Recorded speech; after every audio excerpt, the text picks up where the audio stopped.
Hello. Hey, party people. How's it going? Sunday, just coming on 4 o'clock, and I have some work to do, but I'm excited for this. I'm excited for most of my work. I actually really genuinely love 90% of reselling, maybe even 95. I really do love the whole process, but the best stuff is the hauls, right? Going out and finding things to sell. And that's what I have today. I found a new spot, which I'm so excited about. I kind of stumbled upon it and I'll tell you the whole story. But anyway, I am going to get it into my spreadsheet while I go through everything. So we'll be working together. And then I have a couple things that I want to get on my other tracker from a consignor that I met up with recently. So that's what I'm working on. And if you guys have work to do, I thought I'd come on and see who's around and see if anyone wants to say hi and be my work buddy for at least maybe 45 minutes to an hour or so. We'll see how I do with getting through everything. So if we're new to saying hi to each other, hello, my name is Becky. I'm a full-time reseller on most of the major platforms, with Poshmark and Ebay being my primary two, and then getting some little sales from some of the other ones here and there. And I'm also a consignment seller. So I have a haul today of things for me to sell. Yay, because I get to keep all the monies. And then I also have some things to go through for consignment. And I think I counted it because I couldn't remember last time I mentioned it. I couldn't remember how many consignment clients I have, and it's 32 now.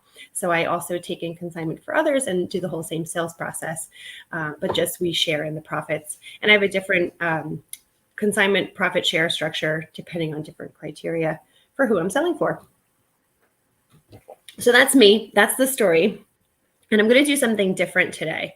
I decided, so you guys know, actually, let me open up a window while we're chatting. You guys know that I usually put my consignment things on. I'm going to make sure I don't close the wrong windows here. Okay. I have my Poshmark closet sharing in the background. And if I close the tab, it stops working. So we don't want that. Anyway, I have trackers and spreadsheets and all of that for all of my different consignment clients. And I decided the other day that I'm going to create one for myself. And the main reason for this is that you guys know I usually write things on the receipts of what I have and how much I spent. And then usually if it's the bins, I'll take an average like most people do. And I usually go through my receipts and then I can kind of know what I'm listing and what I'm selling.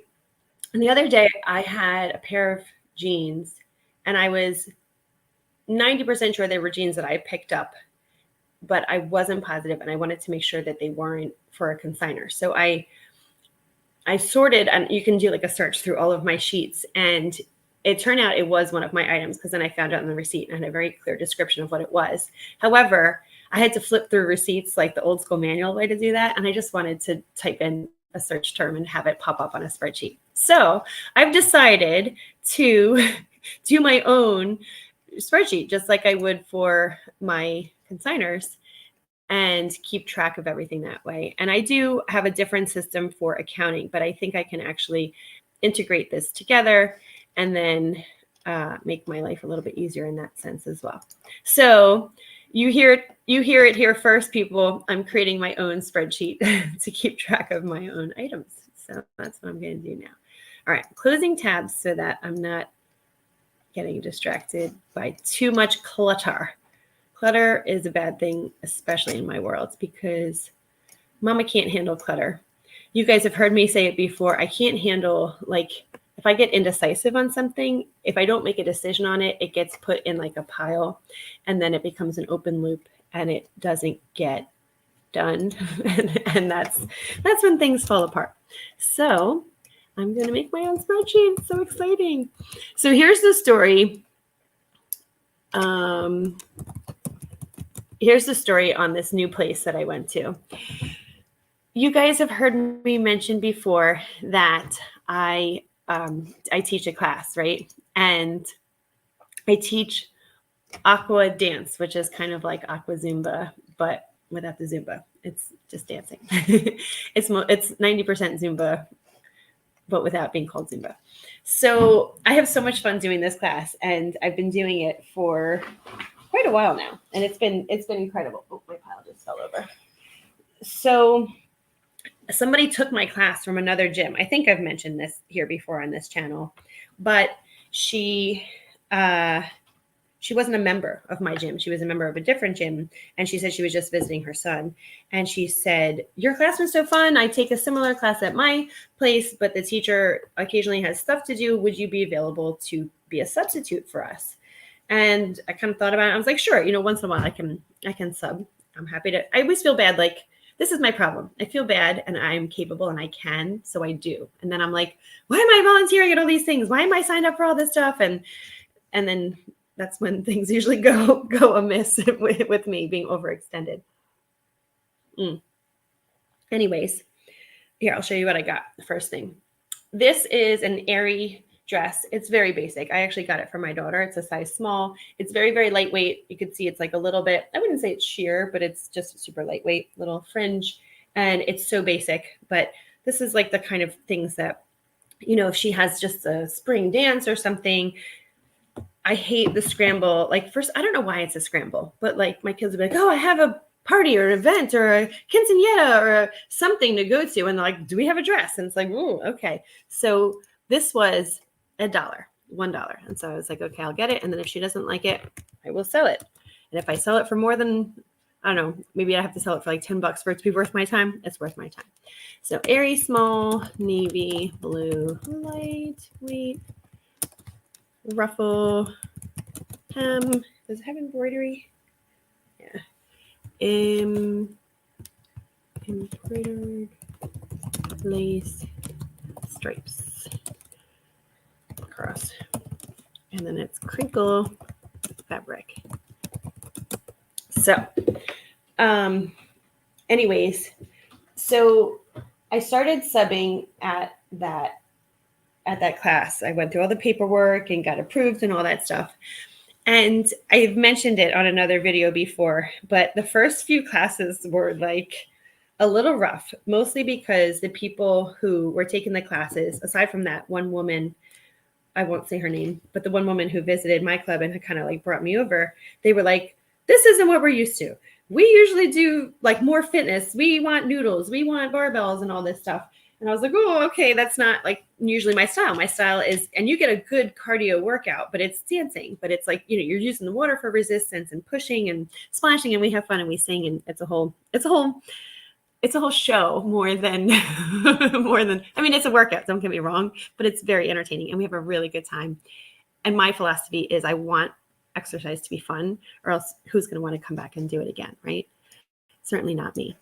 And I guess that's partly so that I can enjoy it as a teacher too, so that I want to come back and do it again. This is a J. Crew, the pencil skirt for size 4, and it is turquoise, green, retro vibes. And gosh, I feel like the material, the fabric is like I would probably almost call it like a tweed, but I don't know what we would call it. So I'll show you guys. So this is another $1 skirt. Isn't it like so funky? I guess maybe you have to see a little bit closer to see the funk factor. From far away, it just looks like a really pretty skirt. But the fabric, it's textured, and it just has a very vintage vibe for me. At least it did. I probably would have passed this up I definitely would have passed on this if it was the regular Goodwill or something like that.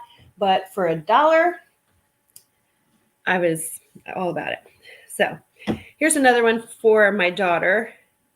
And when I brought it home, I was like, would you like this? Would you like this? And she was like, nope.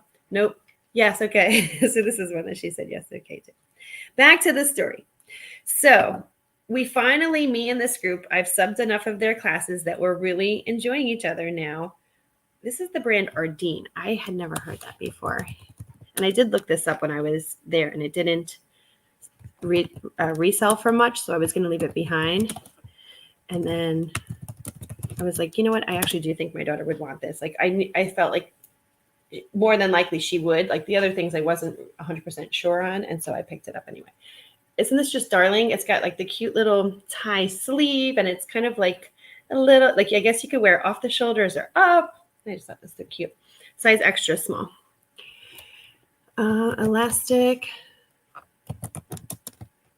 neckline, tie, short sleeves, flowy bottom. Very technical, flowy.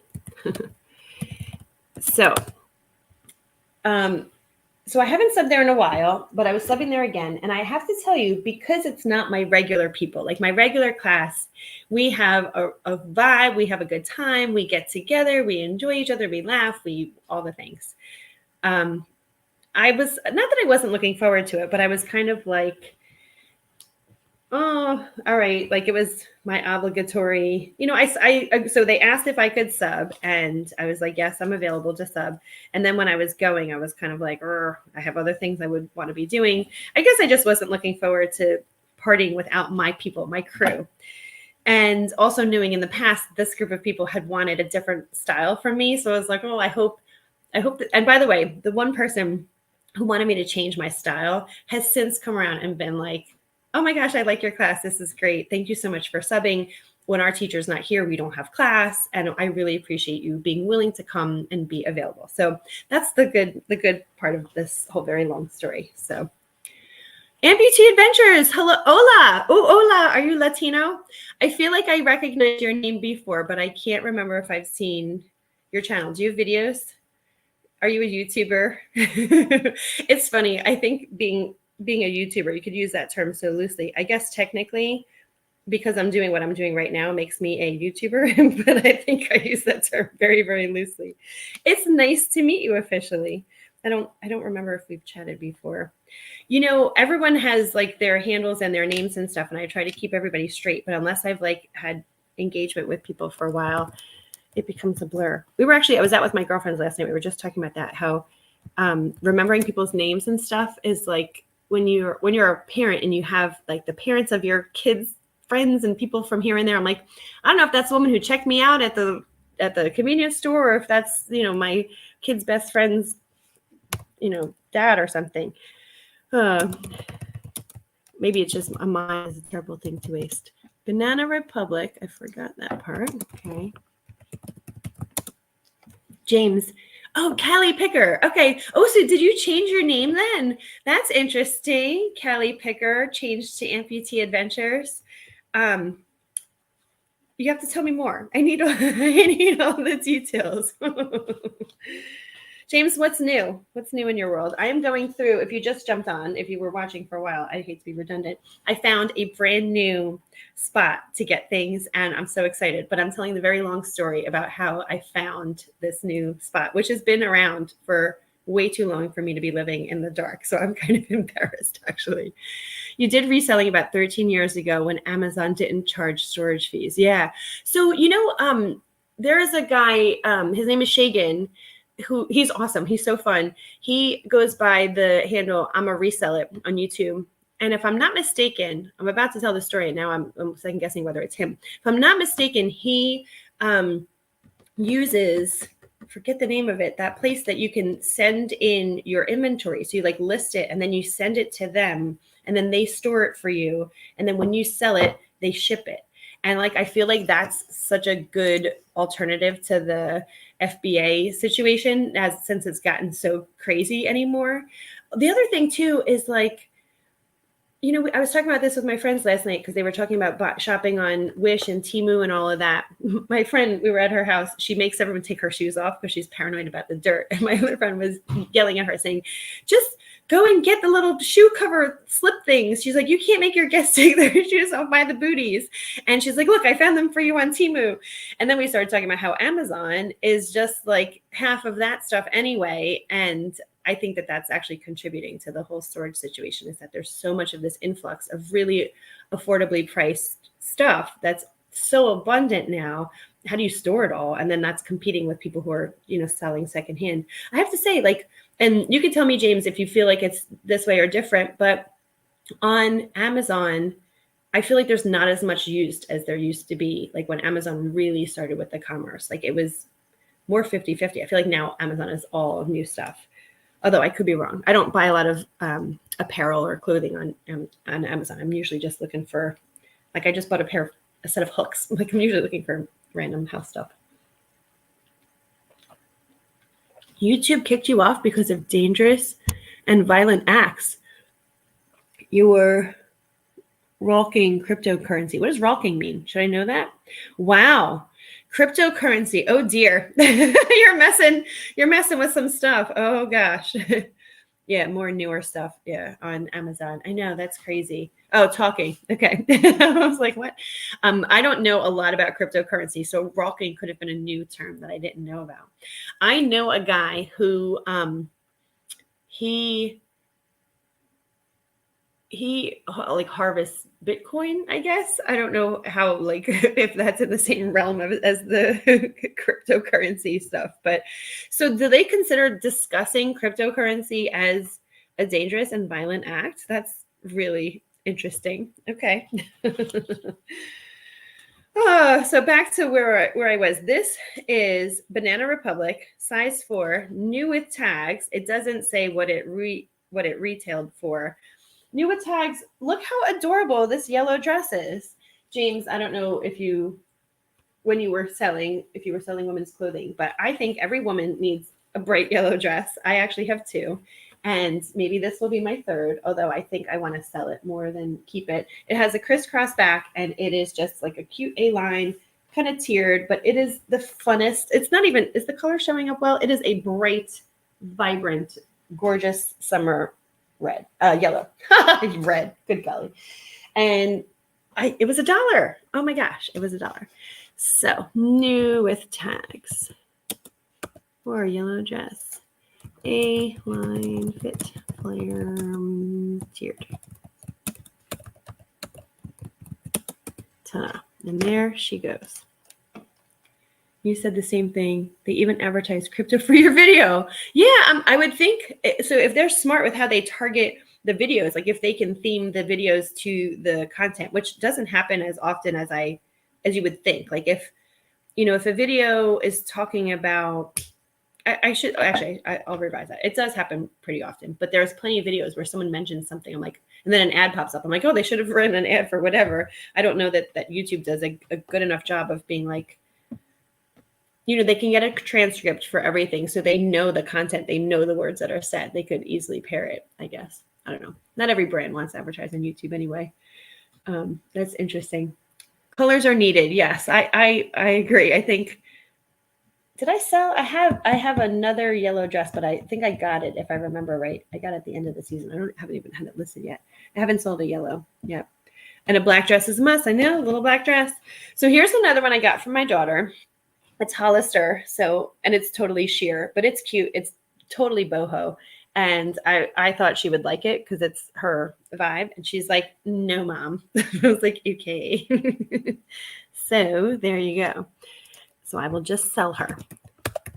And I won't sell her for much because she's Hollister. But I do think the cute, like, applique, little floral stuff will up its value a little bit. It's also size extra small.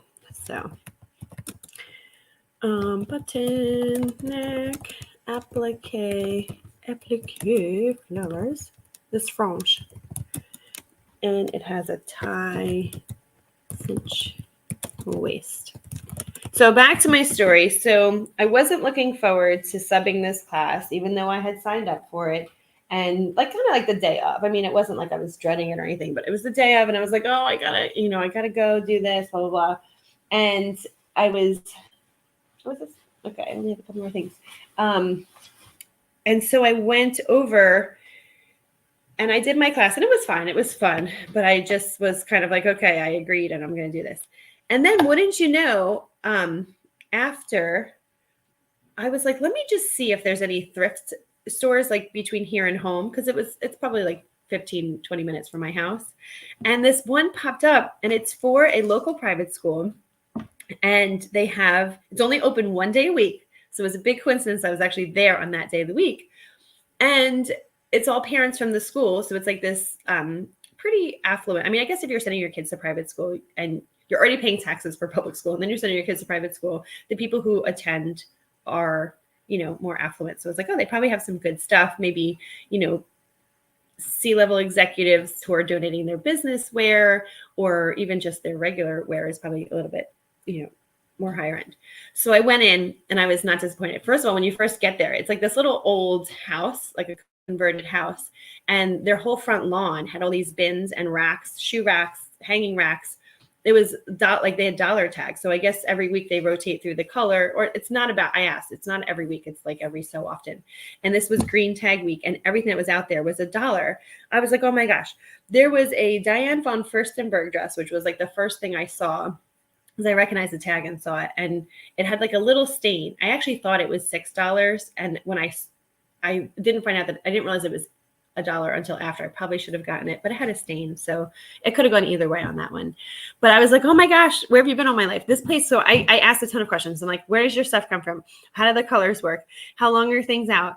How long have you been here? Whatever. They were there for like they were in that location for 9 years, and they'd been around for time before that. I was like, oh my gosh, I've been missing out. So I was just like so excitedly going through all this stuff and then chatting with everybody, because you know me, I like to talk to people.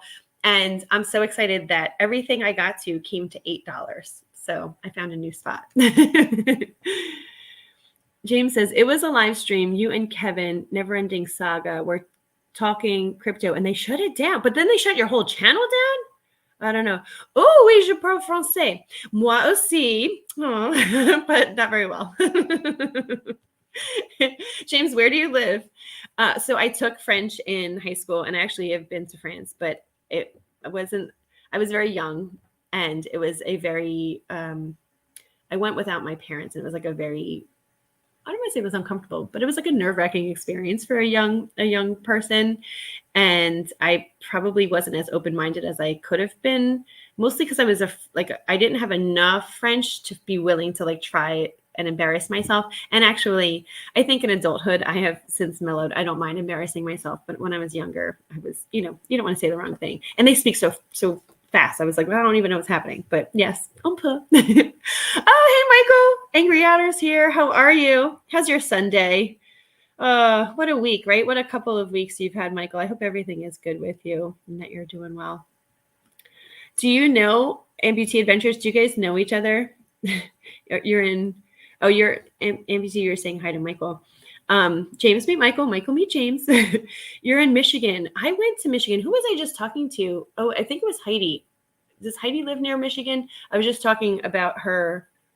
I went to U of M on like a field trip. I was part of like an exchange program in high school. And it was cool. I really had a good time at Michigan. We were in Wyandotte. Do you know where Wyandotte, Michigan is? They say it, they pronounce it differently than that. They're like, Wyandotte. I can't even do it. I don't do accents for a good reason. Same, took 2 years of French in high school and 2 in college. So you have me beat though in college.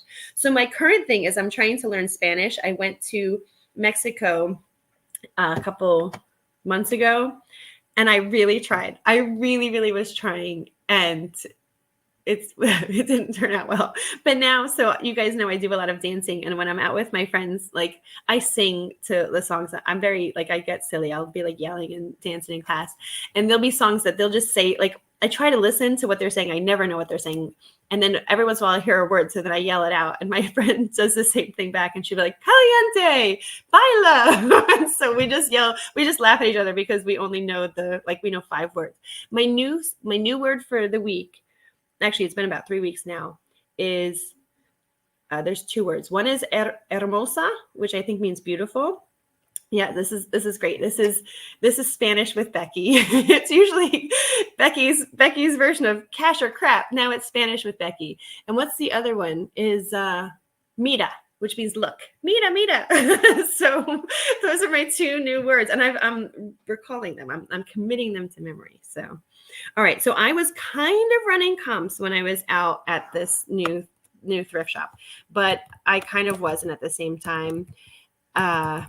Because I didn't want to be like super obvious. So this was my first time there, and I didn't like know everyone's vibe. Like, are they cool with free sellers? Are they not? I didn't know. So I threw this in, and I was running comps on some things, and then I didn't run comps on this. So I'm going to show you what it is, and you can tell me if this is a cash or a crap. Short sleeve shirt, tee. Authentic. It's authentic, people. Okay, so it is a University of Cambridge University. Why does the tag say University of Cambridge and this is Cambridge University? Short sleeve shirt. And it's like heavy too. It's like a good quality material.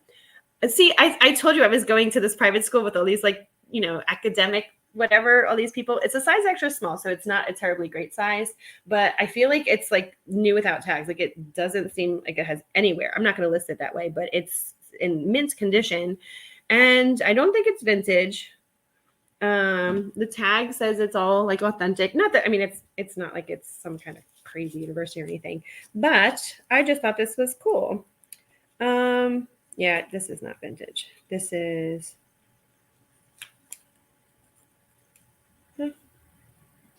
all right. Well, let's see. Cash or crap? What do you guys say? Oh, hold on. I'm missing a whole bunch of comments.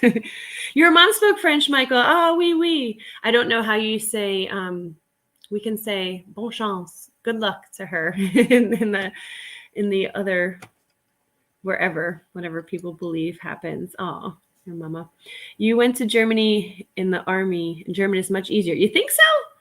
The German sounds like it sounds like it's so much in the throat that I wonder like if I would be able to make the sounds, I don't even know any German to say. Is das Vedanya? Is that German? Oh, I do know one. There's so I do a play every year. I'm doing a play and there's something German in the play. What is, how do you say cheers in German? Is Nazdrovia? That's Russian, right? See, I should just stop right here because I'm going to embarrass myself. Michael, French, Italian, Hebrew, Spanish, and English. Come on. Oh, now you're just bragging. I'm teasing. So Hebrew is another one that like, it sounds so beautiful. I went to a funeral a couple weeks ago and she was Polish, the woman who had passed. And so half of the service, the mass, was in Polish, and it was so beautiful. I couldn't, like, usually if you listen, to some of the Romance languages, I can like understand a word or two. I couldn't tell a thing.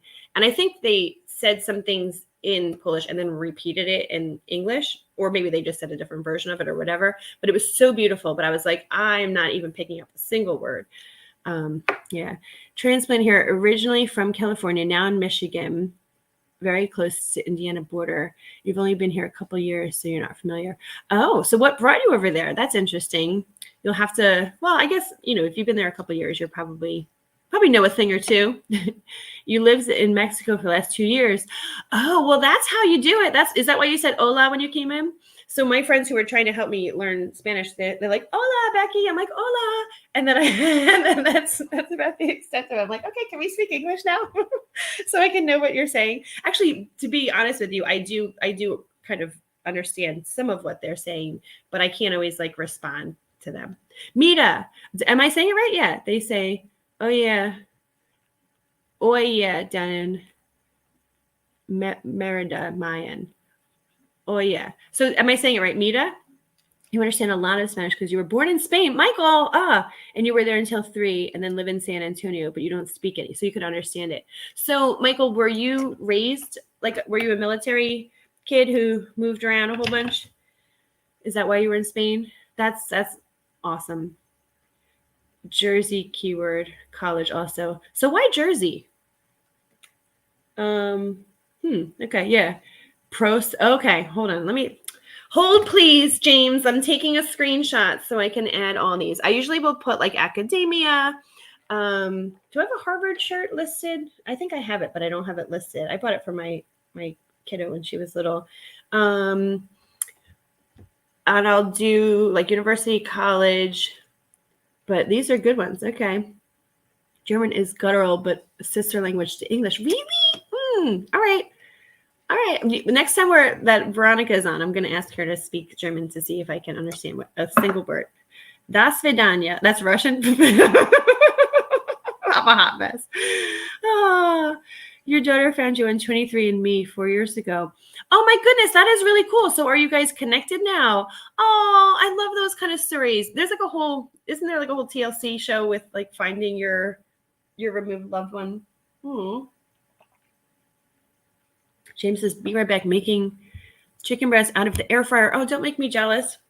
I haven't eaten dinner yet. What should I have for dinner?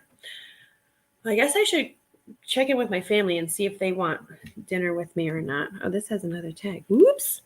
So look at this. Vineyard Vines in like perfect condition. There she is.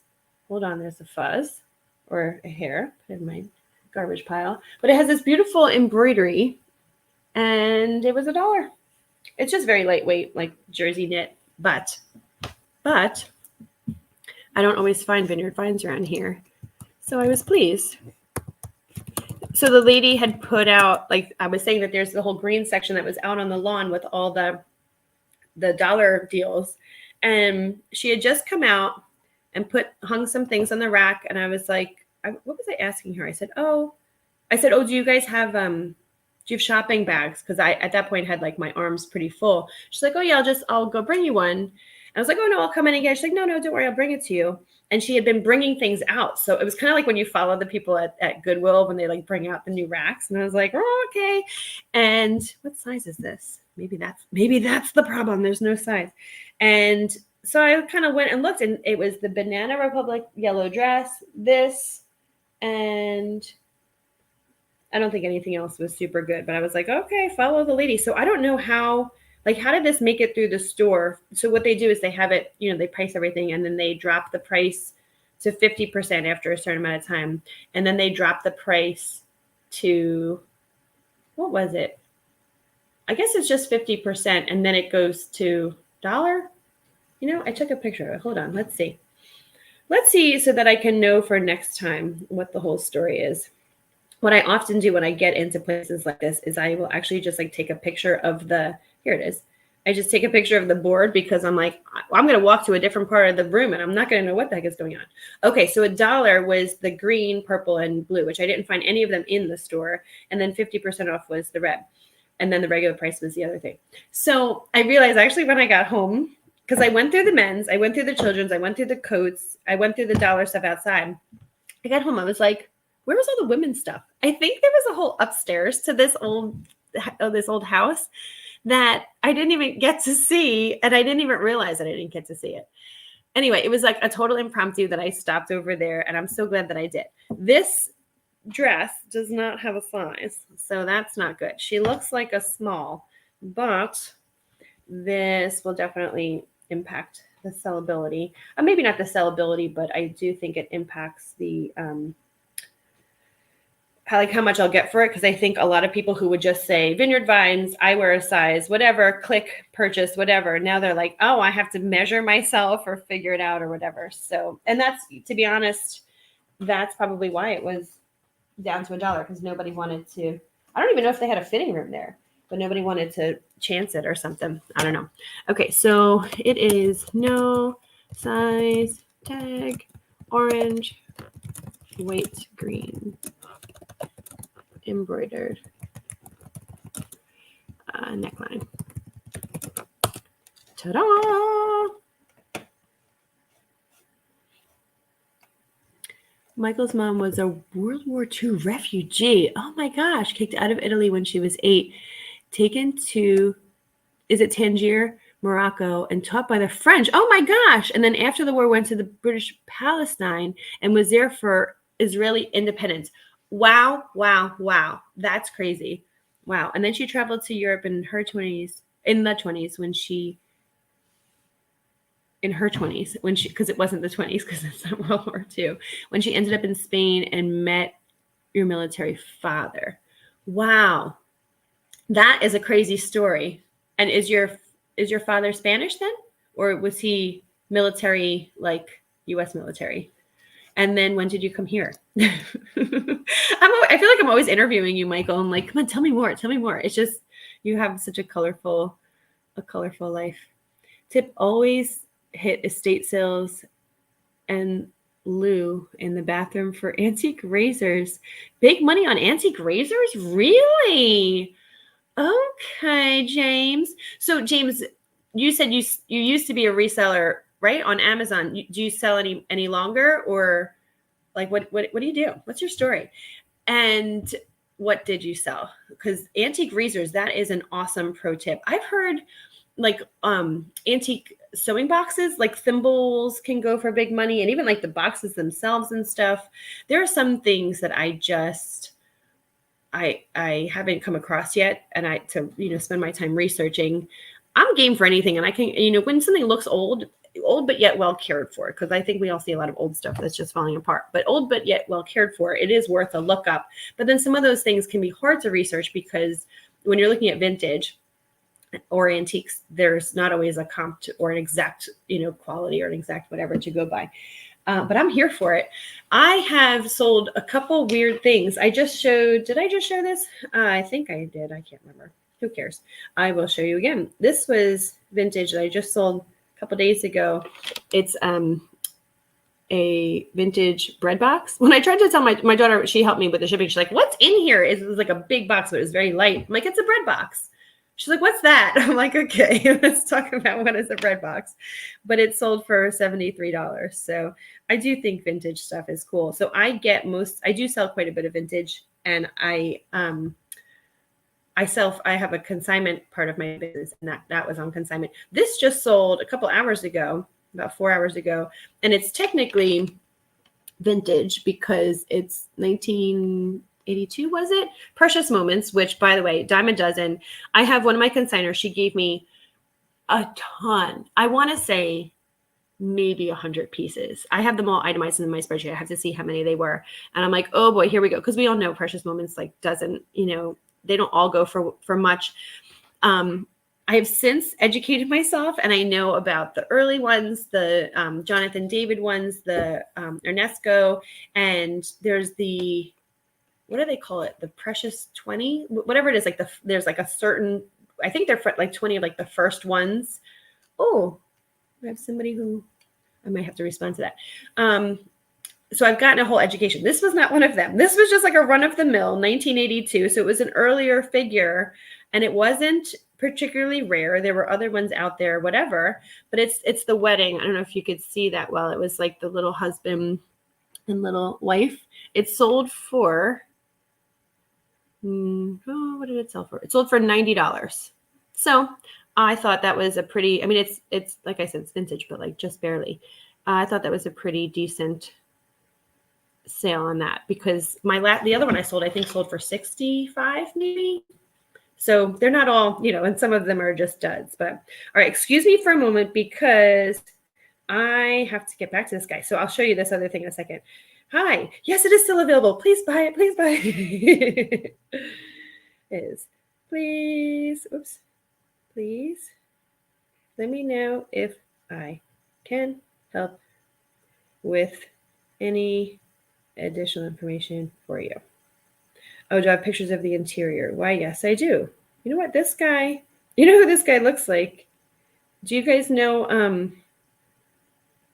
maybe not. I'm not going to show you his picture in case someone. He looks like Johnny from the. Oh my goodness. Okay, hold on a second. So here's what I'm selling. I'm getting very distracted. I'm sorry.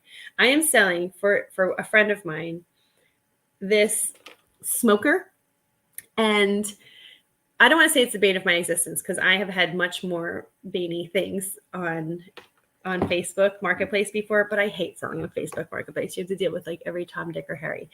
And I did have it sold, but I accidentally, so I had to relist it on Facebook Marketplace. It was like 1 a.m. or something. I relisted it. And when I was doing it, it would only, it was like Facebook is so glitchy. It only was set to shipping. And then I was like, I'll just deal with it in the morning. Well, I forgot. And so it sold with like $20 shipping or something. I mean, this thing is huge. It's like a smoker grill. And it sold to someone like in North Carolina. And I was like, and he was so back and forth. He was so lovely. He had all these questions. I was like, dude, I am so sorry, but I had it marked for shipping. And he was so sweet. We had like a really nice back and forth. And he was like, you're great to work with. I'm like, I'm so sorry, but I totally let you down, whatever. But anyway, I had to cancel that sale, which was a bummer. I will look for those razors. This is cool. This chicken is juicy. Oh, you're making me jealous. Yeah, Michael, I think you and I had spoken about the perfumes before, and I actually have an old Tommy Hilfiger perfume listed now that it's listed pretty high. I want to say it's listed for like 120 something, but it's not full. It's like only partway full, and it gets attention every once in a while. I think I have to go back and drop the price on that. Your dad was Appalachian. You call him a hillbilly, but I don't think that's nice. He was Appalachian. Yes. You moved to San Antonio when you were 3 and he retired from the Air Force. I was watching a special on Appalachia and what's going on with, is it meth, I guess, like really has impacted. It's crazy, like how the community, I guess it was more like a coal mining belt of the U.S. That's all I remember, but it was like heart wrenching. But there was all these things that they were doing to revitalize it, which is good. You're grounded in Michigan until you heal. And when you say until you heal, is that because of your amputation, or am I reading into things? Tell me more about you, James. Bread box made famous by Steve Allen. Is it bigger than a bread box? So I grew up as a kid playing 20 questions, and that was always like the lead question. Is it bigger than a bread box? And I'm like, okay, it was like the 80s. We didn't have bread boxes in the 80s really either. And it's like, why is that the frame of reference? I guess because bread is standard and like the box is standard size, but it's like, really? Give me something else. Like you can't say, is it bigger than a shoebox or something? I don't know. That's where you know James from. Oh, that's so cool. Oh, look at you guys. Okay. The back room. Oh, mistakes happen. What did I make a mistake on something? What are you talking about? I can't remember more than 5 minutes before. I made many mistakes. Appalachia is still all coal towns. Yeah. So do you have family that's back there that you still go to visit? About an opioid pandemic. Was that recent, Michael Keaton? I don't remember. Yeah, I forget what I was watching. Gosh, was it on, what was it? Was it on Netflix or something? It was no. Gosh, I can't remember. Not that it matters. I can't remember. All right, my last item. So this was kind of like, I don't know if I should have gotten this or not. It was obviously like days before Halloween. This is like one of the expensive Elsa dresses. I almost said Anna, but it's for a bigger girl too. So I'm kind of like, what size was this? I'm like, what 12-year-old girl is gonna be wearing, like, still rocking the Anna Elsa situation? But it is truly like one of the nice ones with this beading. And I think like the girls who go to Disney and do all that, and look at the beautiful cape in the back.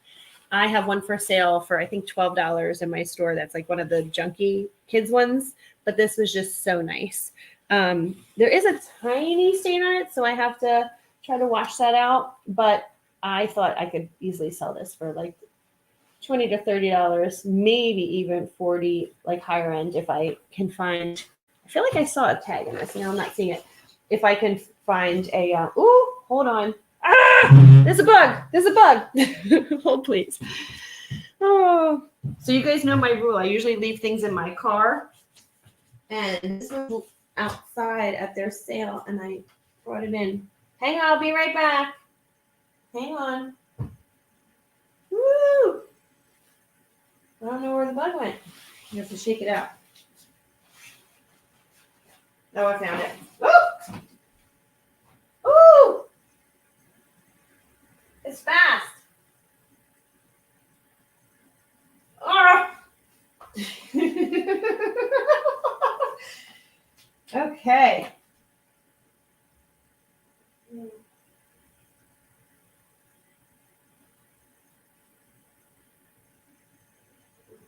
I'm coming. So make sure I got it. No, I lost it. Oh.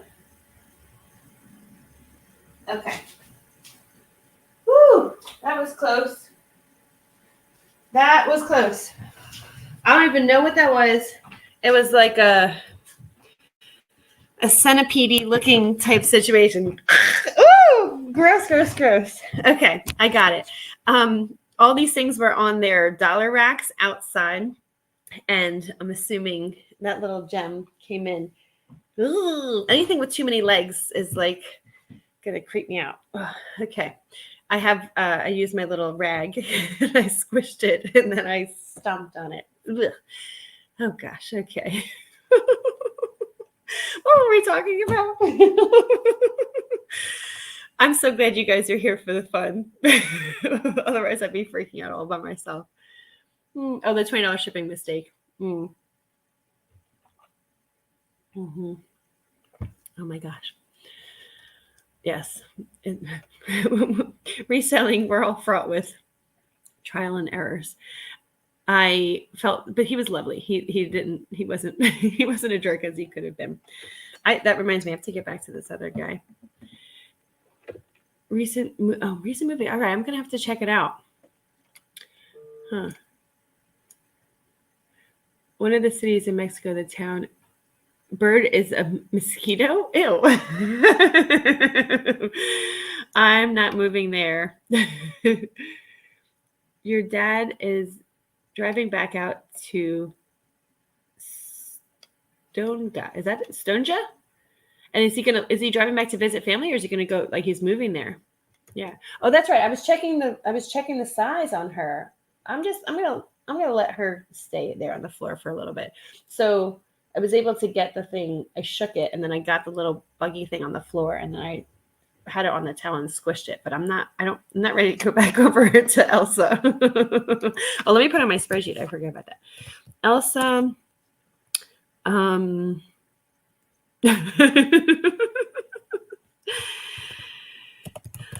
Halloween costume,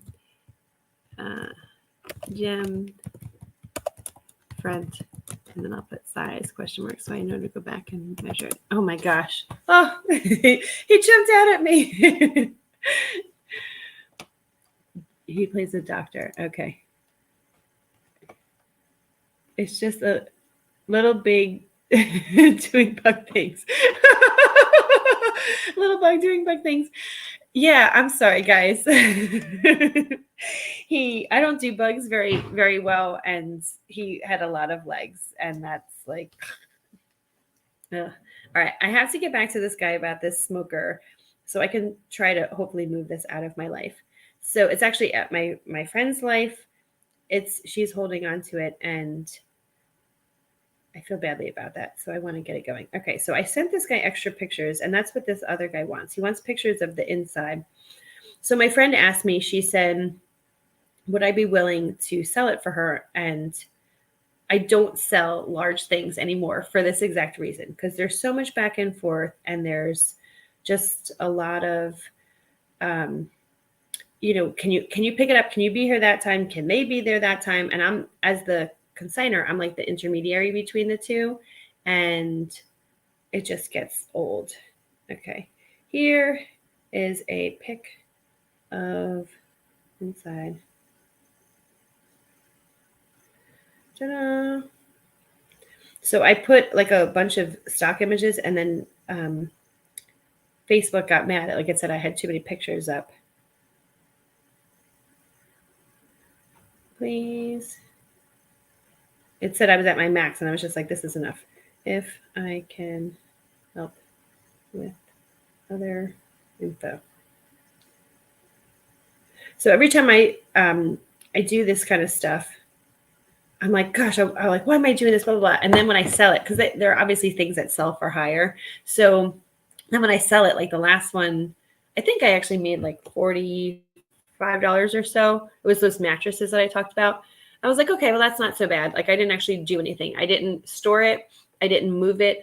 I just literally put it up and connected people. But there was back and forth, whatever. Okay, fine. Not so big of a deal. So the same thing with this. It's like, okay, I put it up. I relisted it that one time, whatever. And if this sells, I have it listed for $120. And, I'll make a decent return on it. That's like an easy, I forget what, I think we're 60-40 for her. So it's like easy money. Why am I complaining? But then at the same time, while I'm doing it, I get frustrated. Stonega. Oh, Stonega. Have I heard of that before? No. That's where he used to live. He's just visiting family and then coming back. Okay. Oh gosh. Did he see family? Did everyone come up to support him and see you guys and stuff for the funeral? Or that's why he's going down to see them to visit? Don't forget to respond to that guy. I know. Yeah. So what I usually like to do you guys sell on Facebook at all? Is that, oh, for crying out loud. You know what I just did? Because I'm not paying attention and I am chatting with you guys, I just, oh, for crying out loud. Hot Mess Express right here. Okay, hold on. I just sent it. I just sent that message to the James, you're gonna laugh. I just sent it to the other guy. It was the guy who I messed up with the shipping. You too can be full-time resellers. Here is a pic of the inside for you. Colon, picture, insert, okay, send, okay, and then paste. Please let me know if I can help with other info. Oh my gosh, I am such a disaster. Okay, now let me respond to that other guy. Oops, sorry, Michael. That was for someone else. Parentheses, still trying to sell this smoker.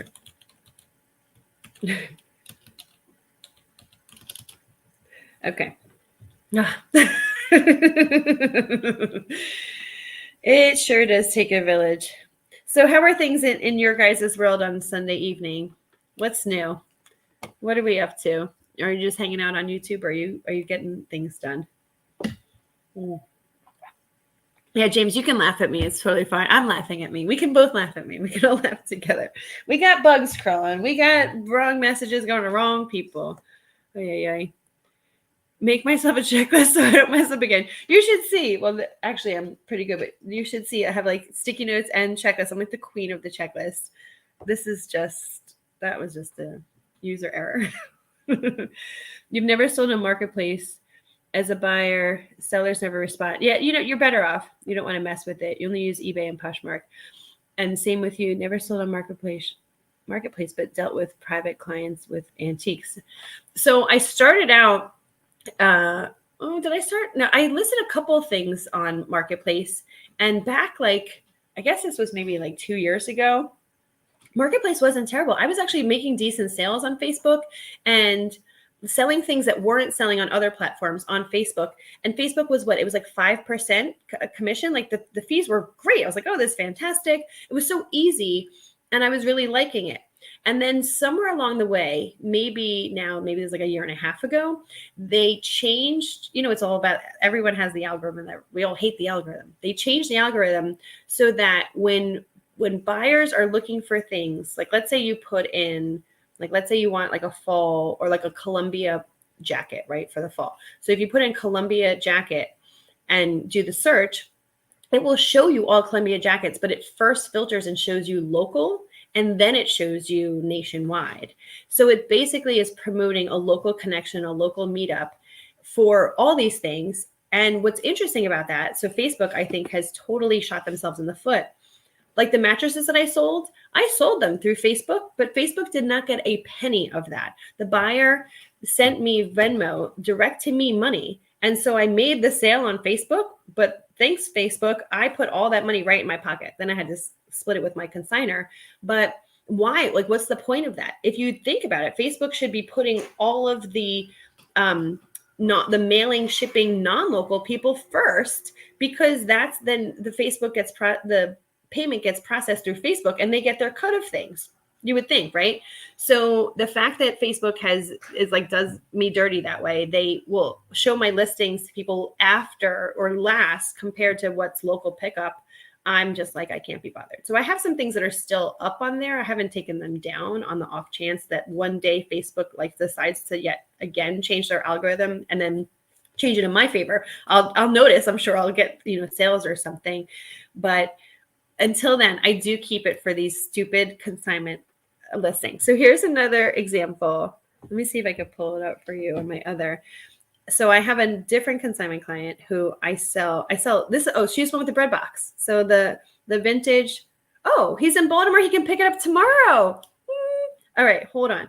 So Baltimore, this is interesting. I wonder if this guy's driving up from Baltimore just for this, because that's like 2 hours away from me. Whatever. to each his own with provolone. If you're willing to drive for a smoker, you do you, boo. Okay, hold on. What was I just going to show you? I was just going to show you this. Okay, so I have sworn off selling. I tell my consigners, if it fits in a box and I can ship it, I'm all for it. But if not, I'm respectfully declining. Also because they all have furniture. Oh my God, people have so much furniture and there's no market for it because it's so overabundant, right? So I don't want to say she bullied me into doing it, but she's like, please, it's not working on the, my son is trying to help me sell it and it's not working. So I have this laser disc karaoke set. It's like a whole thing. So there's like the unit. This thing is a big boy. It's like these things like pull out and it's where the laser discs sit in there. And then two turntables and a microphone, just a microphone, 2 microphones. So, and she had it initially listed. They wanted like over $1,000 for it, whatever. 13 volumes of karaoke discs, 30 discs. It's got like the whole thing. So that would be appropriate for a local pickup, but she only has it there. So I said, we'll list it also to eBay local, Mercari local, Nextdoor. What else? So it's on Facebook Marketplace. And what's the other one? There's Craigslist, which that's another dead zone, whatever. So would you believe I said yes, that I would help her? So she also has a crate of the laser discs that I do think there might be value in, and I am going to try to sell them in lots and try to get them going. From what I understand, in China and other parts of Asia, the karaoke is still like a hot thing. I know when I went, Michael, can you maybe you can attest to this? I know when I was in China that we went to a karaoke bar, and when I was in Korea, that was the thing there too. So, but I also think that a lot of the Korean language songs are big. I have some that are in Spanish and most of them are in English. And I think I showed you guys the other day, I had that one that had, these are all vintage, right? But one of them had Michael Jackson. What were the other things I said? There was like Run DMC. Like what was on there? I was like, oh gosh. So I have like hits volumes, and then I have some that are like, I have country music volumes, and I don't even know it. I haven't even gone through it yet. I just picked them up from her on Thursday. And so we're going to do that. And then I'll see if I can sell the actual like component that I can ship out. It's that big, the sorter thingamajig that I don't want. The microphone's fine. I can sell it together. This thing, I might just have to pass. There's one that's listed currently on eBay, I think for like $500 or $600 with like $100 shipping. Like, how am I going to ship that? First, I have to tape it all up so that the things don't slide in and out. I have to take all the laser discs out. I don't even want to. All right, I got to respond. This guy, this is exciting, y'all. This guy might finally be interested in this. See, this is what happens when I go onto Facebook for like 30 seconds. I'm going to show this to you because it's the funniest little thing. I know this little girl. She just looks so pissed. And it's like the saddest little Halloween picture. Okay, let's respond to our friend here. I want to see what you guys have to say about the karaoke machine. Oh, you're watching documentaries, eating juicy chicken, and smoking some great weed. Sounds like a lovely night. So tell me your recipe in the, what did you say? It wasn't a slow cooker. It was the air fryer. Are you having wings? Are you doing it in that order? Because you should probably smoke first so that it like is extra yummy. Oh, and you're listening to me, of course, jabber on about Asian karaoke. Your first sale on eBay payment was money order in the mail. Oh, I absolutely love that. Oh, that's so cool. So you could tell a story or two. I used to be in sales, in radio sales, and then in print and media, like print media. And we talk about like when I first started, it was before really like GPS was a thing. And so you'd like have MapQuest instructions, like, directions, or like you'd map out your day. I'm going to go from here to here to here to here. And you'd put everything in MapQuest and then print out and then try to figure out where the hell you were going. I wasn't from the area, the market that I was selling in. So I was perpetually confused, but now, now it's not even GPS. It's all like in the phone, On-screen advertising, Facebook gets money. Yeah, you're right. I know they get their money. They get their money, or else they wouldn't still be doing Facebook Marketplace. I get it. It's just when I see missed opportunity, especially in business, like if I see when I was in media sales, I had like a lot of local businesses as my clients, and when I would see them doing something, I could help them advertise. But if I was helping them advertise, I'm like, I can make your phone ring, but if you have something internally, if in the infrastructure of your business, if something's wrong, like, the expression, like, you can't fix stupid. Like, I can't help you. I remember I actually had one client who, I won't say who their business is. It was like a laser acupuncture or acupressure. They were helpful for like smoking cessation, habit cessation. Like, it was really cool. It was a really cool business model. And we had some awesome commercials. And their phone rang, but there was nobody there was nobody on the other end of the phone to answer it. They didn't have their like reception worked out. And so the guy would be like doing a session, and then like he can't answer a phone when he's like having someone like in this like hypnotized laser state, whatever it was. And so it would go to voicemail, but then he would be like bad about getting back. And it was like, well, I can't help you with that. I can make your phone ring, but I can't fix the, problem within your business. So your first was a check, and pre-PayPal days, it was only auctions. Oh, you missed the 90s. So yeah, that's right. Because eBay started, it was only auctions. It wasn't like buy it now. And so yeah, I've heard these stories. They have to like wait for the check to come through, and then money orders and whatever, and communicating back and forth like through the mail.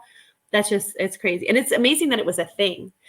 Before I started reselling, the whole way I got into reselling was I was like, oh, I wonder if there's a place where I can sell things online. Like, hello, speaking of dumb things, I was like, what was I thinking that there wasn't? I don't know. I guess I was just thinking like local consignment places. And actually, I didn't even think eBay was still around. And this was just, like 2.5, 3 years ago. So I'm like, oh, the fact like eBay's around. Now I still think some of their policies are really antiquated, but they're still around. We're not doing money orders anymore. Local pickup. Oh yeah.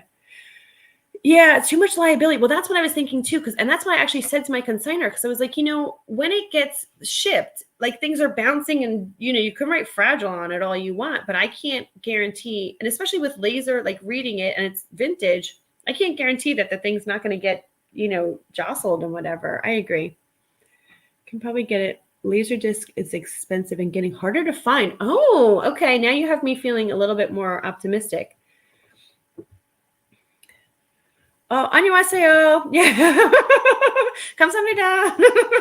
I try to, whenever I go someplace, I try to learn like a very little bit of the language so that I can show respect to wherever I am, and let people know that even though like I'm like very, American, and I'm glaringly like trying to navigate through a country I don't know, but I will say please and thank you and try my hardest.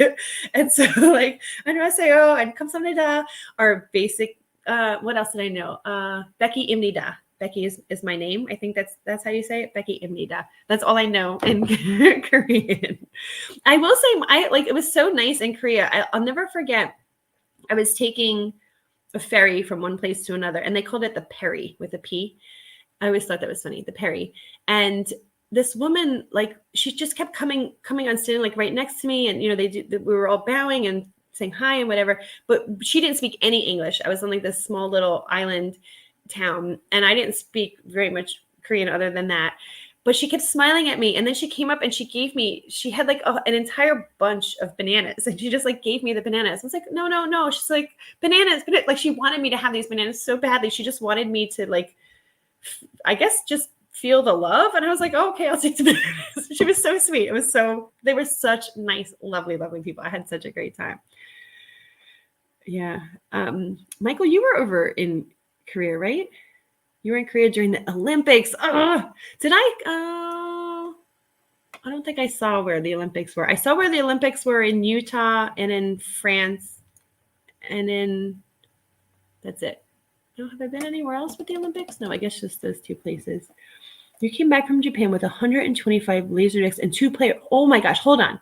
Star Wars Episode 1 was the last Laserdisc ever released. Okay, that's cool. But hold on, Michael. Can you tell me anything specifically about karaoke? All right, wait, hold on. Here's a question. Does that thing play video and karaoke? Because now I might be onto something. I can market it as two different things. I have to see. All right. Michael, I'm so glad we had this chat. Thank you for coming on with me, because now I need to figure that out. I might have more than I think I do. All right, let's talk cooking. Let's see, James, you said chicken breast. Okay, so it's not like wings or anything. Simple seasoning salt on for 418 minutes. I can do that. All right. That's it, just seasoning salt? And it comes out juicy?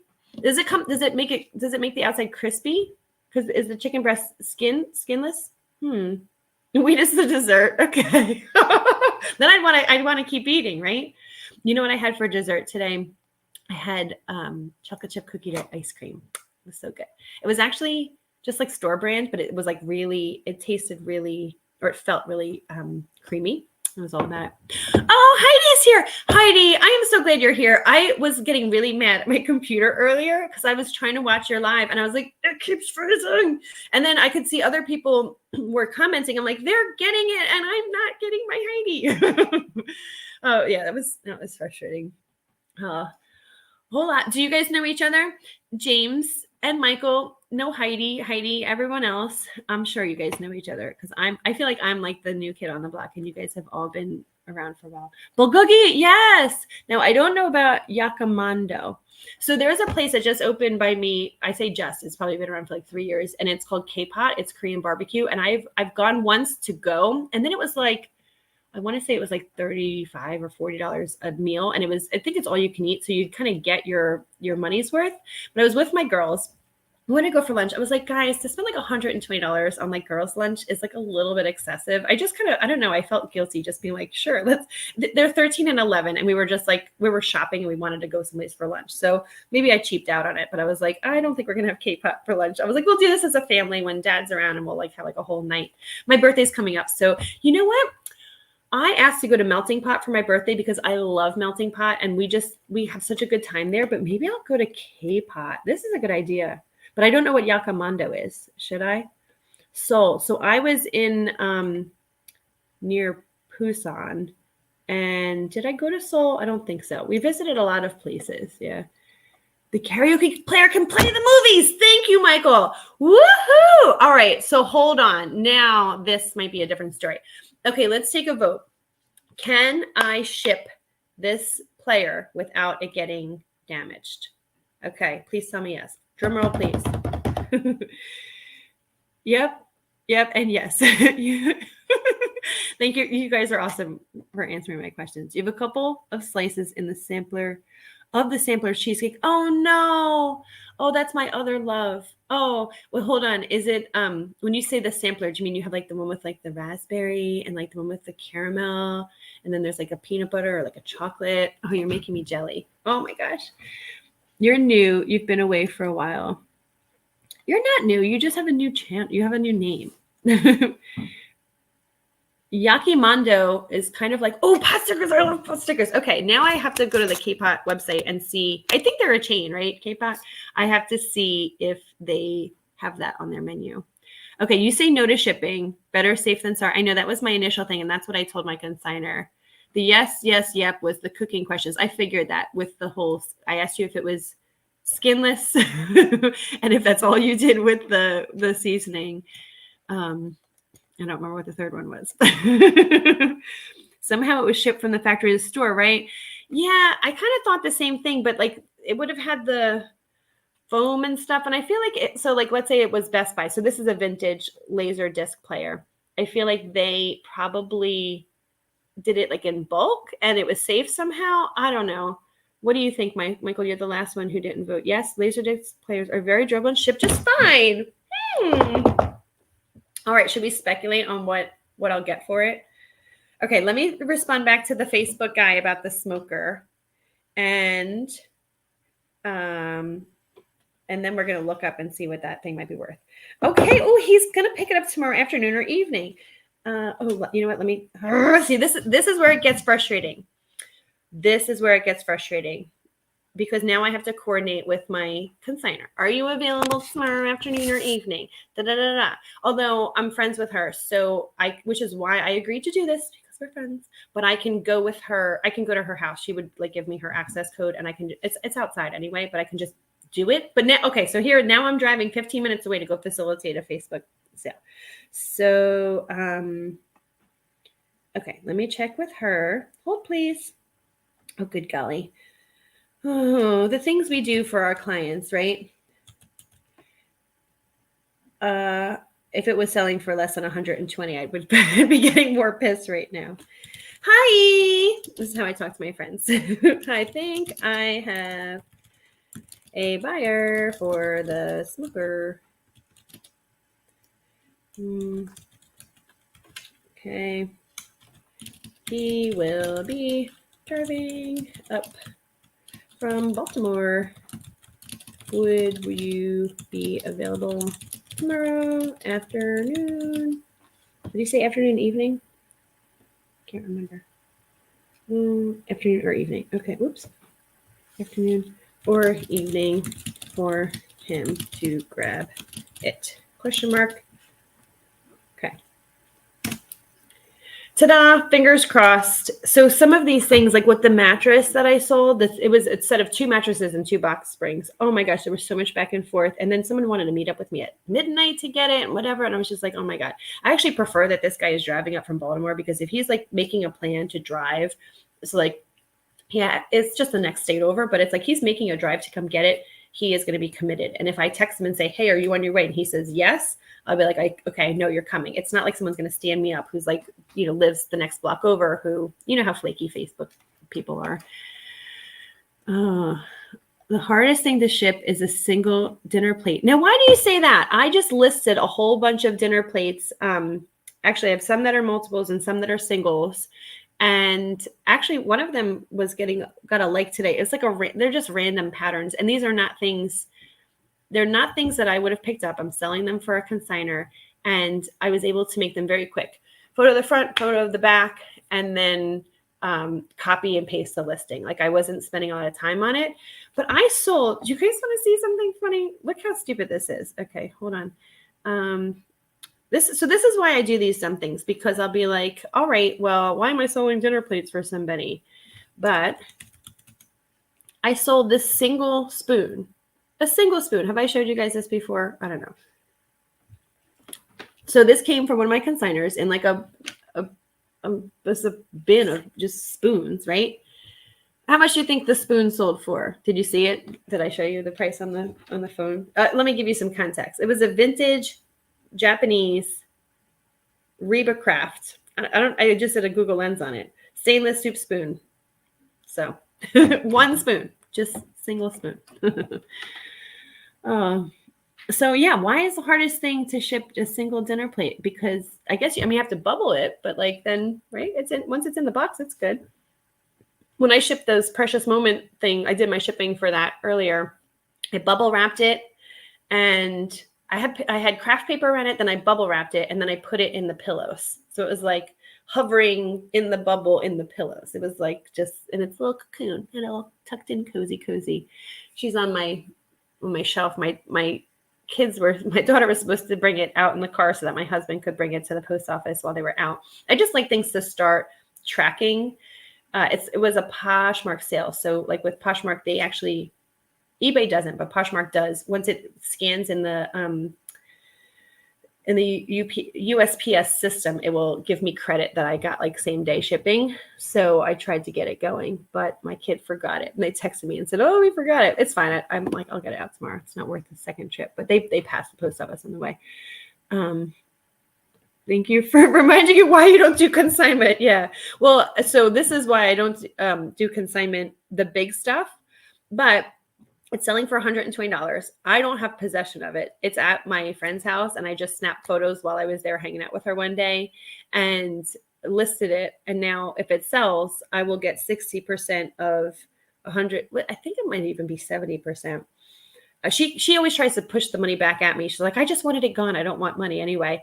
Of $120. So as much as I bitch about it, then I'm like, okay, well, that was like kind of worth my time because I didn't physically have to do anything. Although in this case, I did take pictures of it, but it's not in my space. She's holding possession of it. It's not cluttering up my storage or anything like that. So yes, this is a good plus and a minus. There are some things about consignment where I'm just like, why am I doing this? But that spoon, by the way, sold for $24. So I'm like, okay, a single spoon sold for $24. Interesting. Oh. Resell, put it in a UPS flat pack and slide that into a poly bag. Oh, what's a flat pack? They never break. The UPS flat packs, oh, see, you answered the question, are super sturdy. You've shipped a lot of collector plates that way. Huh. Okay. Good tip. I've always tried to make your own and worry about a blow from the top. Pressure to the center is fatal. But why isn't just like a lot of bubble wrap? That won't work? Pressure to the center. Yeah, so I guess you're saying that it almost needs like a box within a box then? What is the flat pack? I will have to look that up. The UPS flat pack. Interesting. Never question why, it just sells. The spoon. I do question why, James. I question why because I want to know for future. So I'm like, okay, who is my buyer for this? Why is my hair sticking up? Why, like, what is their motivation for buying this? Were they completing a set? Do they just like to collect vintage Japanese spoons? Like, I don't know. Inquiring minds want to know.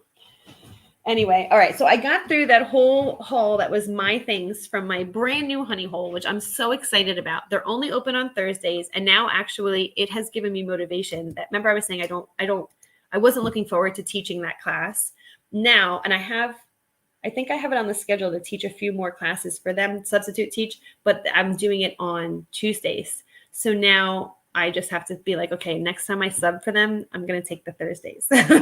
Just kidding. It's not that far from my house. It's like I said, 15, 20 minutes. So maybe I'll go there again. I do think I need to go first thing in the morning because when they do the discounted color tags, that's how I got those things for $1. And although the Vineyard Vines and the Banana Republic, she brought out in the afternoon. So I guess that wouldn't have been available to me in the morning, but I think maybe I'll go one more time and just check it out and see if I can get lucky more than once. And if it's good, it's good. If not, it's not. So, all right, I'm going to get these things into my tracker. Look at the weird, speaking of not selling vintage, not selling consignment, look at the weird shit that I sell. I'm selling two pairs of rollerblades for one of my consigners. I have sold rollerblades on my own before and had a good return. So I have to research that pair and see. They're like in almost new condition. Like there's like not even like a speck of dirt. I think these are actually adult ones. I thought that they were kids ones. They're US size 7. Yeah, all right. I guess those were hers. I thought she said that they were her daughters. I sold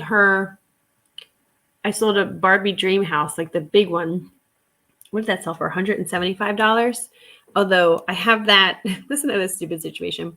I have that in one of my other consigners' basements because it was so big and my kids were playing with it. And then my kids' friends were playing with it when they would come over. So I was like, I have to get this out of my house. So my other friend has it in her basement that I do consignment for, and she's holding on to it. So that was a little bit stupid, but I was driving over there anyway. She's the one with the laser discs. See how this all comes full circle? Oh, okay. So I'm pulling up my other spreadsheet so I can write down these rollerblades.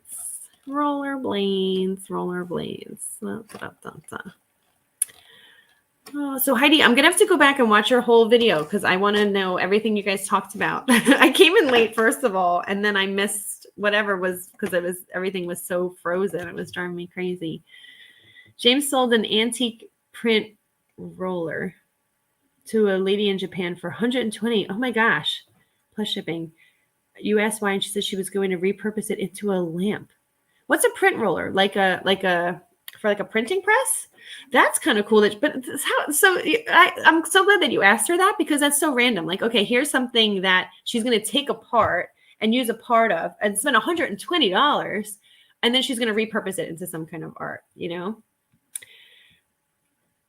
You never sold you had a pair of brand new ice skates and never sold? Brand new in box? Oh no. So I have a pair of ice skates actually listed, and somebody just asked me to she asked me to she wanted more pictures, like specifically of the blade. And I haven't gotten back to her yet because I'm just like, oh my God.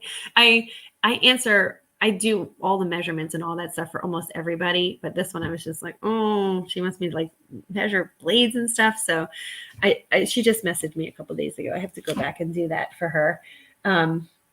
Yeah, they haven't sold yet, but I think they're priced pretty high. I think I have them priced at like $45. I listed them in springtime. And so I was like, okay, I'm going to give these like a cycle to see during wintertime. I need to be better about just dropping my prices and getting things gone. Those are mine. Like I don't have them attached to any consign or anything. So I need to move it. I need to move things along. So part of what kills me is that I have plenty of storage space in my house. And so it's like, well, sure, I'll just hang out for a higher offer. But like, why? Why am I doing that? I'm doing it because I also have so much inventory that I do lower prices on everything like pretty much every day, but that's just one I haven't gotten to yet. I should do like a full store overhaul. Oh, by the way, let me tell you guys this thing I'm doing. Hold on. I'm all over the place. I'm doing something that has been hugely impactful for my business, and I just found out about it, and it's looking good. So I lied. These are actually a US size 9. And the brand is actually Rollerblade. Is that really the brand? Okay. Rollerblade. I'm so sorry about your roller skates, James. Did you take them down or they're still listed? Did you answer my question about do you still sell? Did you answer my question? That was very aggressive of me. Did you answer my question about you still being a reseller? You don't anymore on Amazon? You probably answered me and I didn't notice it. I'm sorry. Now I really need to know. Rollerblade. Black, turquoise, they're like a pastel turquoise, US not.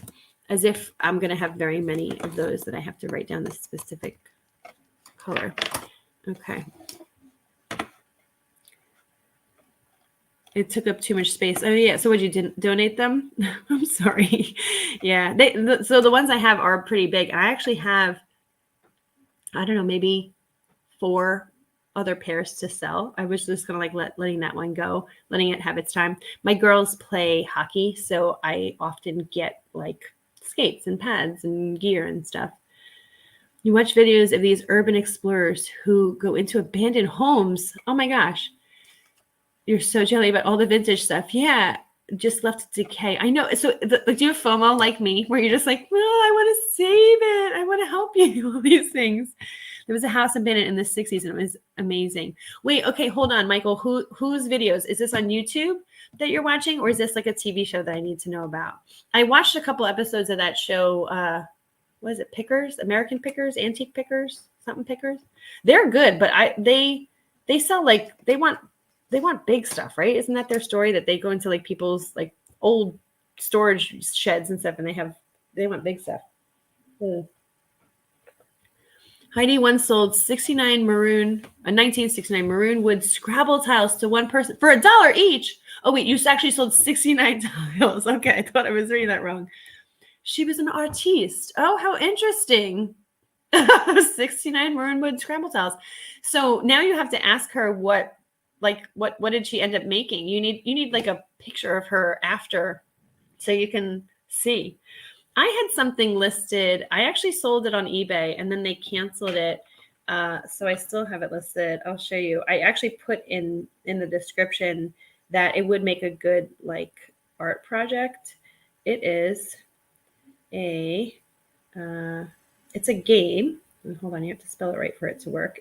The game is Aquarius. It's a home, listen to this. It's a home computer astrology kit. And what it does, so here's like my pictures of it. You go in and you like twist this dial around and you can see like what is your sign and whatever. It's listed as marketed as a home computer. So this is like, did I say what year it was? Hold on. It's from the 70s.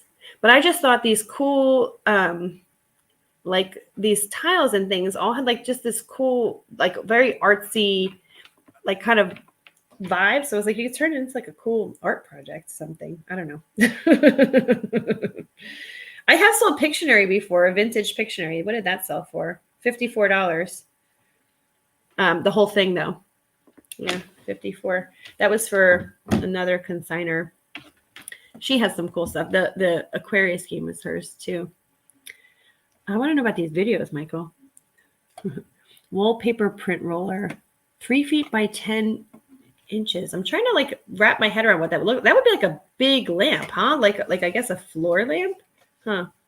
Reselling, no, just a gimp in a wheelchair traveling the world, currently grounded in Michigan until you heal. Remember? I don't. Oh my gosh, am I am I terrible that I'm not remembering this? What is your, oh, I do remember. I do remember because I was asking you about your healing, about like your recovery. But what did you tell me? Did you say it was like a year or something? 7 months? I do remember. Yeah, we talked. We were chatting just like this. Okay. Thank you. Oh my gosh. And I think I mentioned to you that one of my good friends is also wheelchair bound. I do remember this conversation. I'm sorry. Healing from the thumb that was amputated, but not healing. Why is it not healing on YouTube?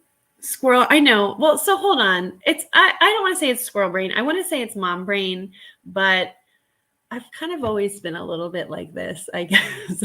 So yeah, maybe it is squirrel brain. I'm not, but oh my God.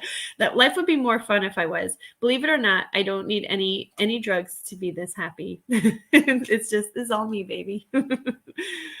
Unfortunately I get like super paranoid and stuff. Like drugs affect me funny. So I do I'll drink every once in a while. Like last night, who was on last night? Was last night Veronica? Yeah, I had a couple of beers.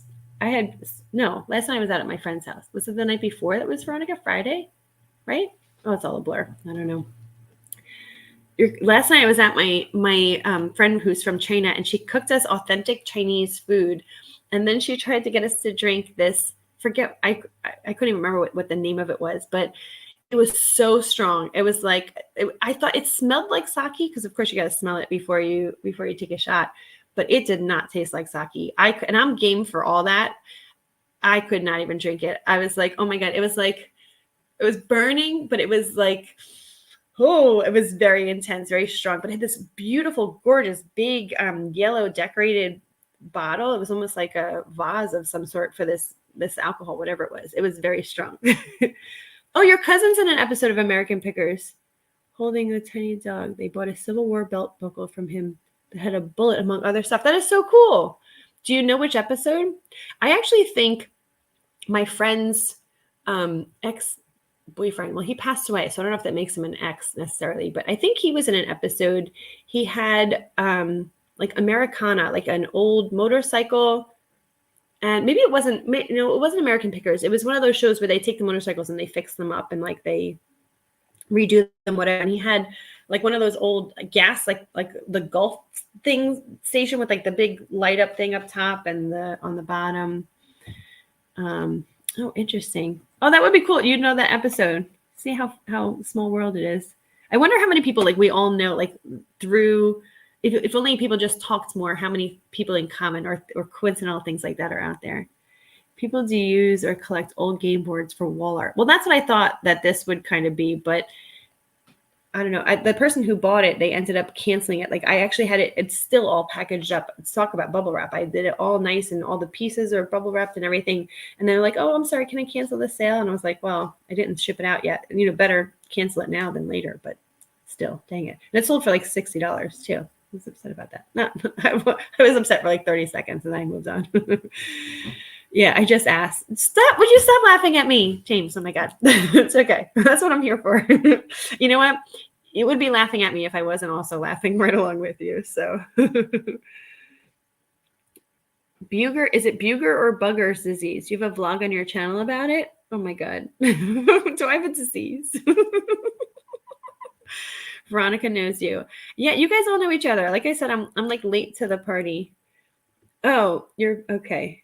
Your painful path, 50 some odd episodes. Okay, I'm gonna hold on. Can you drop your channel link? Oh, everybody drop your channels so that if anyone out there in the YouTubeverse watches, you'll get those promotions. I now need to drop the playlist for that because I need to learn more. I need to be schooled, and then I won't forget all of the conversations that we have. I'm sure you told me, and I'm just not remembering. I'm checking. I'm sorry I'm being rude. I'm checking my phone about this smoker guy. Speaking of smoking, if he's coming up from Baltimore. Oh, I think he's waiting on me because I think I was waiting on my consignor. Oh, she got back to me. All right, hold on. See, this is I'm getting distracted. She should be doing his work. Background 2. Another come. See, okay, she said I can come over. Okay, perfect. Let me get back. Oh, I'm so excited, you guys. Oh, I'm so excited. I just want these Facebook Marketplace things to move. That works. What time do you think? Question mark. Later, afternoon, early, evening is better if that happens to work for you.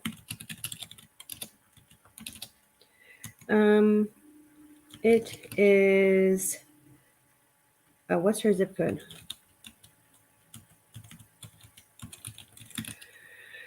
Let me get her zip. See, this is why these things are complicated. So now I have to go back. I should have her address memorized. Maybe you know what? Maybe instead of K-Pod, I'll go for Indian for my birthday. I just saw a text. Oh, did you hear my stomach growl? Oh my God, that's so embarrassing. Zip code. Can you tell? Maybe all this thinking and talking about food is what's doing it for us. James, I blame you and the air fryer chicken. That's what I'm blaming. Okay, there we go. Are you okay with paying via Venmo? Okay. All right, we're getting it done.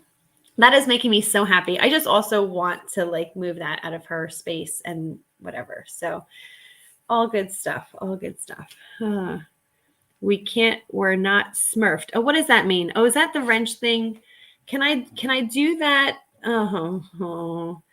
Okay, now you're asking me to do big girl YouTube type stuff, and I don't know how to do that. So I'm on. Would you guys want to join me on StreamYard? Anybody want to come on video? If you do, let me know. You know what I can do? I can just drop the little thing here. Invite, copy. Okay. Here's the link if you guys want to come on and chat live. Cheesecake will be next. No, James. No. Say it ain't so. In the meantime, puff, puff, pass. Pass to the left. Are you alone, James? Do you live alone? Just look up Amputee Adventures and I'll see the logo. Okay. So this wrenching situation, if I give you a wrench, are you guys wrenchers forever or just for that one chat? You're wrenchers forever, right? And I'm on through StreamYard. So can I do that here or I would have to do that on YouTube? Yes, tech. I know. Uh-oh. Tech stuff. Well, you can't even type, but it's okay. I'm the worst at typing stuff. I'll look back and I'll be like, oh, can I retract that? I just totally said something that it's nonsensical. Oh, here comes James. Okay, hold on. But then it said something flashed on the screen. Hold on. Hold, please. Hey! Hello there. I'll put this out of the way so you don't get in trouble. I won't forget who you are because I know your face. Well, no, I had to put my other thing. I can't hear you. That I was, Do I have to give you sound? You give yourself sound, right? Well, type in the chat. What's wrong? What am I doing wrong? You not have? Can anybody hear me in the chat? Always wrenched and done in YouTube until you remove them. I think you add mods in YouTube. Okay. So does that mean that I need to open up another window for YouTube? James, what's wrong with the sound? You don't know. All right, hold on. I'm going to unremove you and I'm going to add you back. Hold on. Okay. Add to stage. How about now? I don't know. Can you hear me now? No. Let me do this. I'll be back. It might be on your end? Yeah. Is that what you're saying? Okay. You do you, and then like wave your hands or something if you want me to try something, or drop it in the chat if I need to do something else. Well, you wait. Oh, hold on. Everybody in the chat said they can hear you. Is that what you mean, so Michael? listen to you. You might not. Oh, hold on. Well then. Okay. Why can't I hear you? You don't Mute mic. headphones. Oh, headphones? I don't have headphones on. Try headphones. Speakers. Oh, I don't have my headphones. Oh wait. I have earbuds, but volume. they're somewhere. Turn. Rewind. Sounds like two words. Volume. Stand up. No, volume. Oh, go get them. Oh, what is my output source set to? Well, hold on. So for the record, I have had other people on StreamYard with me before, and I've always heard them. So I know it. I know it might be. Hang on. I'm looking here. I'm opening up my settings. She's right. Audio. Echo cancellation. Automatically adjust mic volume. Nope. No, on your computer. Play a sound when guest enter. On the computer. See, guest must authenticate. No. Oh, guys, I'm so sorry. This is terrible if I can't figure this out. And hold on, I'm gonna add you to be like the main person on this screen.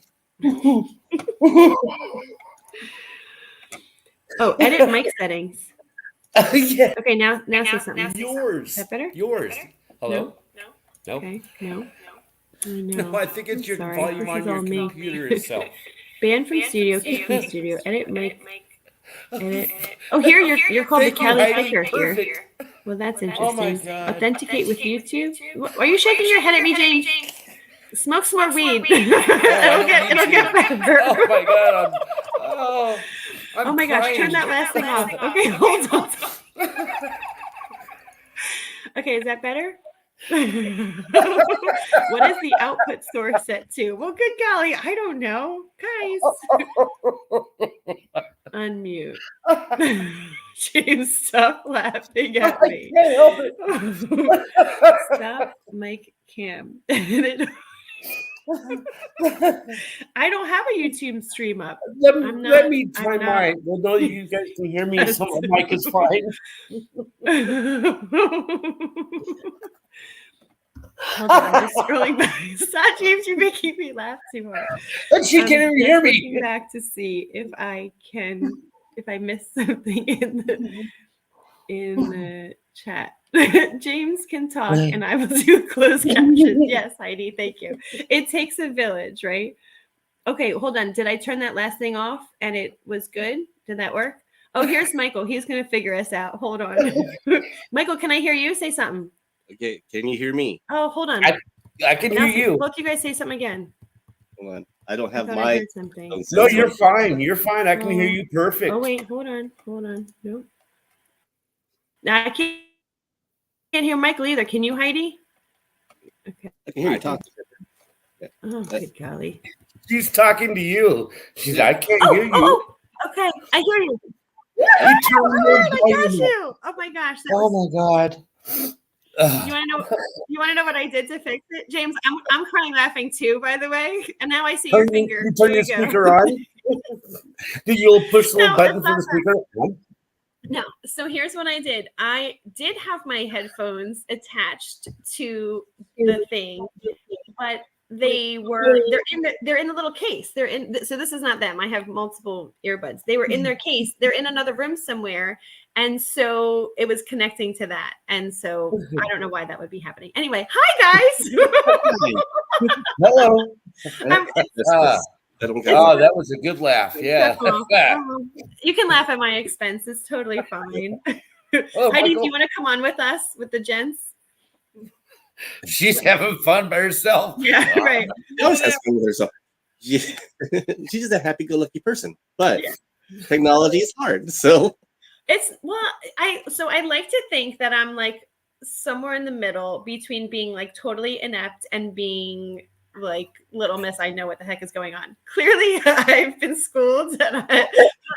In fairness, I was able to figure out at some point how to fix that situation. So score one for me. And we had a good laugh over it. It is so nice to meet you live and in person.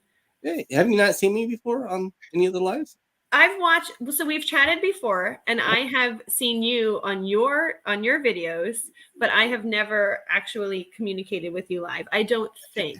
I'm on so many different lives. I Yeah. rarely do stuff on my own channel. I'm always on somebody else's channel. And so what do you mean? Like do you do the auctions and stuff, or you just visit with people? I'm normally, well, except for the last 4 months because of my mom. Okay. I was regular on Roy's channel. And so always doing that stuff. And then I'd be on who did you say? Whose channel? Roy, Horizon Picks. Oh yeah, okay. Yeah. Mm-hmm. So I was selling comics from there, obviously. Okay. And I'm always in the morning show at Johnny's, so every now and then I'll jump live on his show. Okay. James from and so you guys have Johnny in common, the two of you? Oh yeah, I remember when Johnny first came out. Yep. Yeah, I was doing this when about 13 years ago. We had a reseller community. Some of the older ones, the Gilmans, who did the eBay when Amazon was just first starting with this FBA thing. At the time they were only selling books, but no, we did all kinds of different videos and shows, and people quitting their corporate jobs to do reselling. But it was a different time. There wasn't as many resellers in the market at that time. Yeah. Even 4 years ago when I started doing this, I mean, I've been reselling off and on part-time as a hobby, late 90s, using eBay in the late 90s, like 97, I think is when I started doing it. Still comic books? No, comics are new. That's over the last year. I was a general reseller. Oh, okay. Anything I could find at thrift stores, garage sales, flip it for $1, I was selling. But we moved out to the country, so the warehouse that I had, I didn't have space anymore. Got rid of the warehouse. And I remember you said that you had to then kind of downsize a little bit. Yeah. So comics were perfect because it's the same amount of value in inventory. Yeah. It's just in a small box. So I just specialize in the comics. And I blame Roy for that. Heidi was asking if you had to do a special link for us to come on. Oh, I dropped it in the chat, Heidi. Hold on, here it comes again. Were you guys able to check it? Hold on, do you hear an echo now? It does that. StreamYard does that. Oh. Okay. You're fine. You're fine. Yeah, it happens sometimes. Okay. You guys were okay to just click it from the chat, right? Yeah, it'll just drop you into the back room, and then you just click on the bring them forward. Okay. There are also fewer buyers then. I think people willing to buy secondhand and to buy from eBay is becoming more and more popular. Yes, it goes in waves. It's like I said, I sold weird shit. I started with jewelry, antique costume jewelry, learned everything about it. And I went to these smaller towns with older populations that nobody went to their thrift stores, and they had fur jackets, a mantle clock that was made in the 1700s. They sold for $5. I sold for $1,500. My God. I went to an estate sale. I got this painting for $5 for the frame. Found out it's original. It was estimated at $30,000 to $40,000. So I gave it to my granddaughter. I said, "Here you go. There's your college." Wow. Yeah. Wait, and you bought it for the frame initially? Yeah, I thought it was just a print you bought because I knew the artist. And I thought, oh yeah, it's one of the souvenirs you buy at their gift shop. But I took off the back because I was trying to find the name of it, and I looked and I saw the truck marks, and I was like, oh shit, that's original. That is so cool. Took it to an auction house in Oakland, and they did the estimation, and I said, okay, so do you want to sell it? I said, no. So did she end up selling it, or she has it? No, she has it. Yeah. So is she hoping that it will appreciate, or why didn't she sell it? She didn't want to sell it? When I got it, it was just after the Syrian war had just started. and it was the artist is Fata Mudaris. He's the grandfather of Middle Eastern modern art. Okay. Wow. But because they have the Syrian war, they're not doing any more auctions at Christie's until the Syrian war is over. Yeah. So I said, just hold on to it. Eventually, it will. So because it's just a 29 centimeters by small, little this size, Little guy. and the bigger ones was 300, 400,000.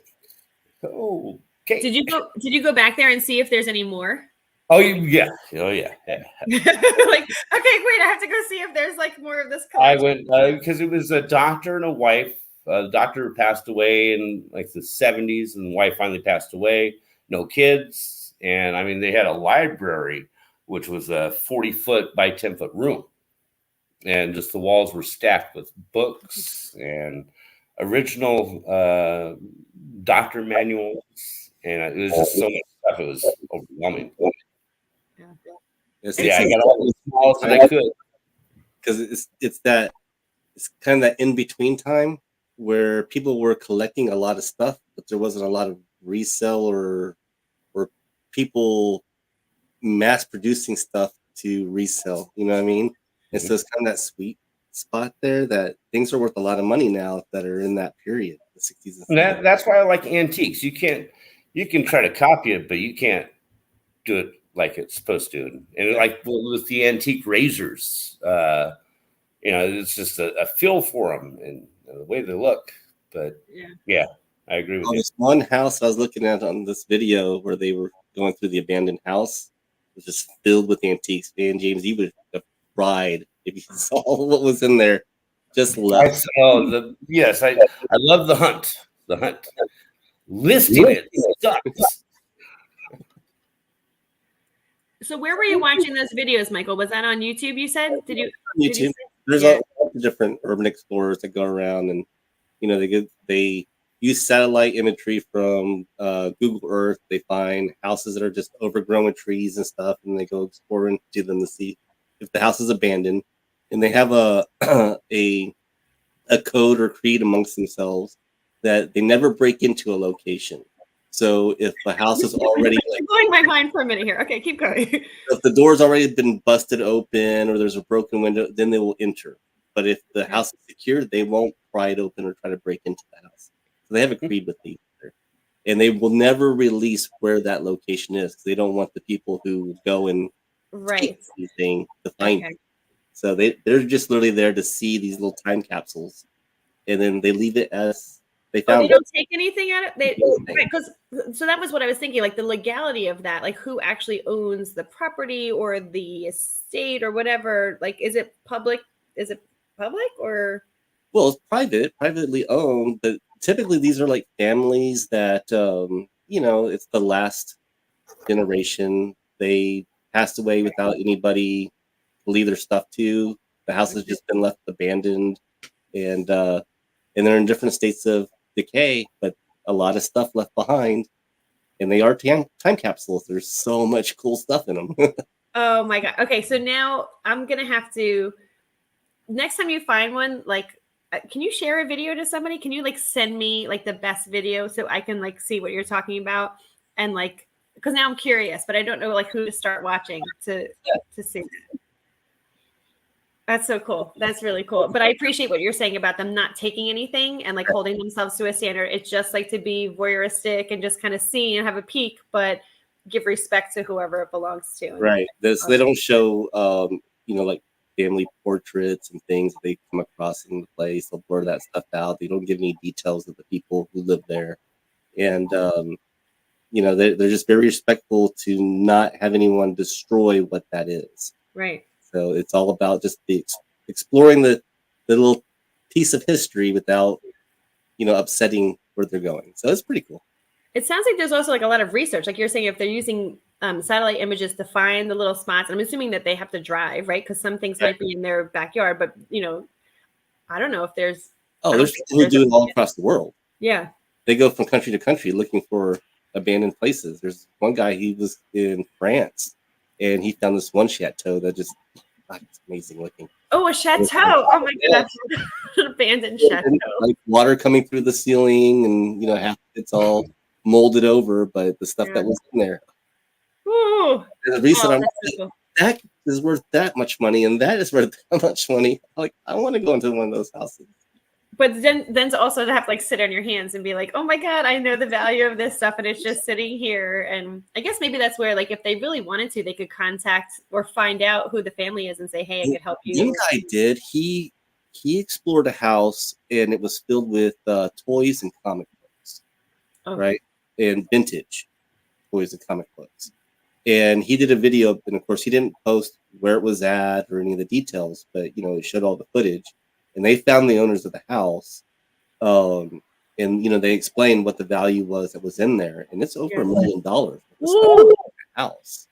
And so now they've put all that stuff up for auction through the family and stuff. And, yeah, but they didn't even know what they were sitting on. They just had all this there and had no idea. Oh, that's another thing to keep an eye out for is family Bibles. Yeah.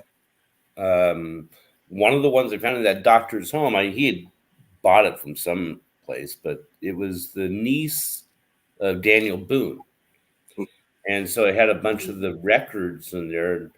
I contacted the Daughters of the Revolution or something like that. Okay. And yeah, I sold it to them, a private sale instead of listing it. So Bibles by themselves have value, but family Bibles have a genealogy about them, because they used to use that for all their records. They put the families and who the parents are and the grandparents and stuff. And they'll, like back in the day when you got married, you didn't get married through the state. You got married through the church at home, and your marriage record was the Bible. The people who are doing genealogy, that's a lot of information they need to trace their family line. So it's very popular, and they're very expensive when you find them on eBay and stuff. Yeah, a little bit of history, and so then you have the actual being a Bible. But if there's a Bible collector, if you want a special piece or something that's going to have meaning, there's an added level. So I will have to start. I have heard that just in general Bibles do sell well, but like that's a spot. I don't go to the regular thrift store very often, so I kind of like just blast past that. I'm just looking at clothes, but that's something I'll have to be mindful of. And I live actually in like antique country. So I'm in Chester County, Pennsylvania, which is just like kind of this little, it's very equestrian here, but there's like a lot of art, a lot of like Andrew, what's his name? Andrew Wyeth. Like it's very quintessential America. And there's a ton of antique stores and shops and malls and all that stuff here, but I never go to them because I feel like they're already overpriced. Like they've already priced things. I know that. So that's what I was just going to say. You guys kind of have made like little wheels turning, and I am not shy of antique and vintage. I think there's a lot more work involved because you have to do your research, and then, like running comps can be really challenging. However, there's a lot more value and a lot of potential return there. So I'm not shy of it. I just, I haven't really like focused on that. So now you guys are kind of flipping the dialogue here. Heidi was saying, there's my before I moved from here from California, my buddy, he was restoring an old V8 Ford, and he was looking for some hubcaps, and he had one, and he needed 3 more, and he looked, and they were like $75, $80 each online for replicas. And when I moved out here to Michigan and went to this, my daughter took me to this little like Quonset huts in Quincy, Michigan, and it's a bunch of antique stores, and they had them on the wall as decorations and the originals for sale for $20. I called up my buddy, said, "Have them wrap them up and ship them to me. I'll pay for it." Yeah. Especially the fact that they're not replicas; those are the real deal, and it's worth the price of shipping for that. I mean, that's awesome. Wow. Yeah. So you never know. You never know what you're going to find until you look at it. Yeah. Now, they used to have when Amazon first started getting with the FBA, and they had a program where you could scan an item's barcode. I don't know if they still have that now. to where you could see what it sells for and what's the ranking of the sale, how often it sells, and things like that. Yeah, that's pretty tools on Amazon. I don't use Amazon. I don't sell on Amazon. Okay. A lot of people. But it'll give you an idea of what things sell for. Another, if they're still in use, try this. Camel.com. What's that? And you put in the UPC code, and it will tell you all different parties, eBay, Amazon, third parties, where it sells for, how often it sells for, and things like that. So that's a great tool to have for when Welcome you're to selling. Camel, a free Amazon price tracker. Yeah, put Do they have an app grab version something too? that you have that has a UPC code. Those rollerblades, does it have a UPC code on the box, on the rollerblades that you No, have? they're not. I don't have the no. Anything I'll have to have download the app too because I just any went of to the your website. inventory right there have a UPC code? Not the clothing. No. I'm trying to look around. I think if I have like a coffee mug or something else. Yeah, anything. Yeah. I have my daily journal. Yeah. So, but I can't do this from the computer. I'd have to. You can have it right there. How? I'd have to turn my camera on. No, well, no, just do it for yourself for right now. Oh. All right. Hold on.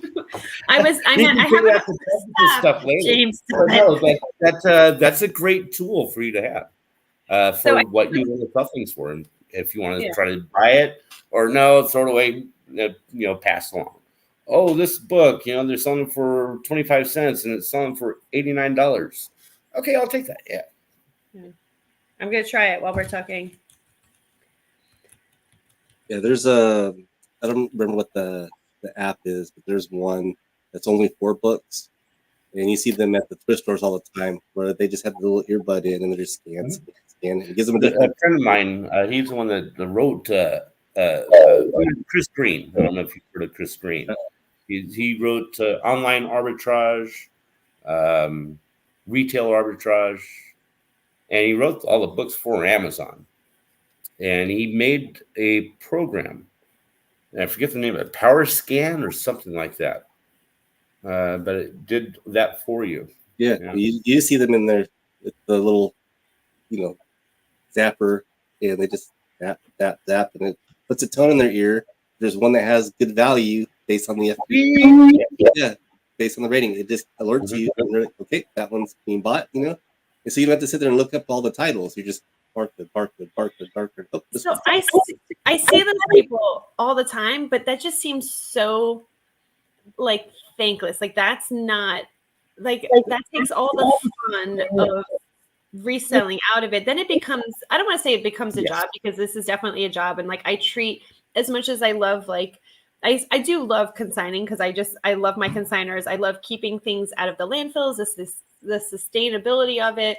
I love finding a new home for things. Like that bread box, the person who bought it was so excited. She's like, I have this whole retro red theme, and she was just so excited, and my consignor was excited, all those things. But sitting there scanning, or even buying wholesale to sell, I get it, because it makes it you have one listing and then multiple sizes, multiple everything. It's so much more time and cost effective.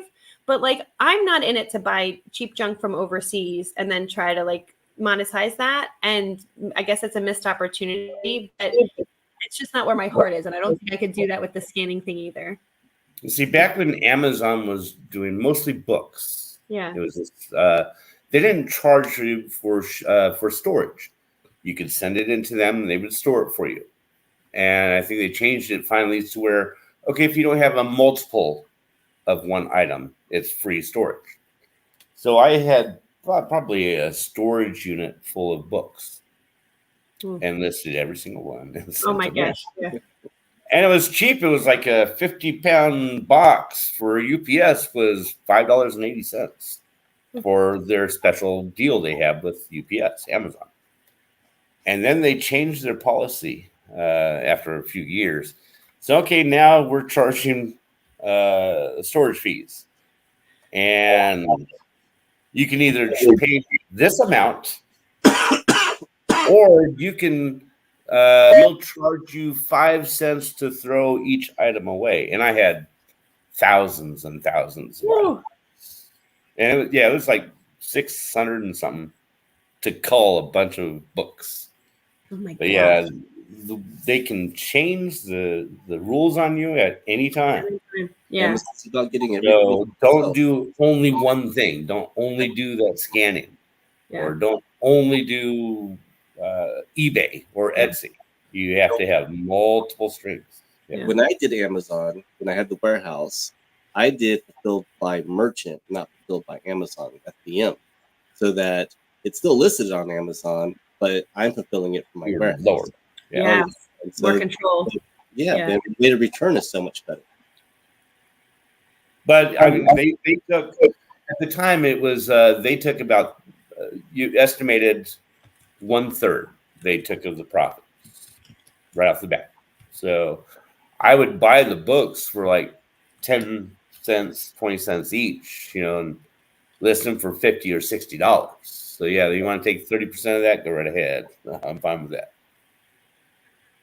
But yeah, they did all the shipping. You just shouldn't send it to them. You don't have to store it. It was such a big thing. Yeah. When they first came out, because this is when they first came out with it. Right. Yeah. That's when the Gilmans, they went off. They actually went to China and created their own items. I don't even know if they still do videos anymore. But yeah, they did. They were the first ones to do their own. Oh, what was it called? What did they call it back then? You made your own products, and China, they will copy it, and so you just funded Amazon and sold it before Amazon got into that market and undersold you. That's how they would do that. And at the time, it was a bunch of smaller resellers on Amazon. And like you said, yeah, now it is mostly new items, and it's a whole different beast, right? Yeah, they also had did an ungating program. Hi, Veronica. V, hey V. Oh my God! Look at girl. favorite people together on one screen. Get in here. You're welcome to join the party if you want. I miss you. Yeah. And Heidi, we haven't forgotten about you either. Heidi was saying that she had a great find with art that was only worth $90, but she was excited about it, and some of the same story that you were saying, James. Yeah. I found a oil painting that was taken off of its wooden stretchers and framed behind glass in a regular frame, but it's from a known artist from Haiti. And I got it from Goodwill for $9.95. Okay, tell us. It's worth $250. That's what keeps us hooked, right? If it wasn't taken off of its wooden stretcher, then it'd be worth probably about $1,000. But the fact that it was removed and put behind glass, it still looks good. It's worth about $250. Still, yeah. $10 investment, $250. No, I'll take it. Cool. So that's in my collection.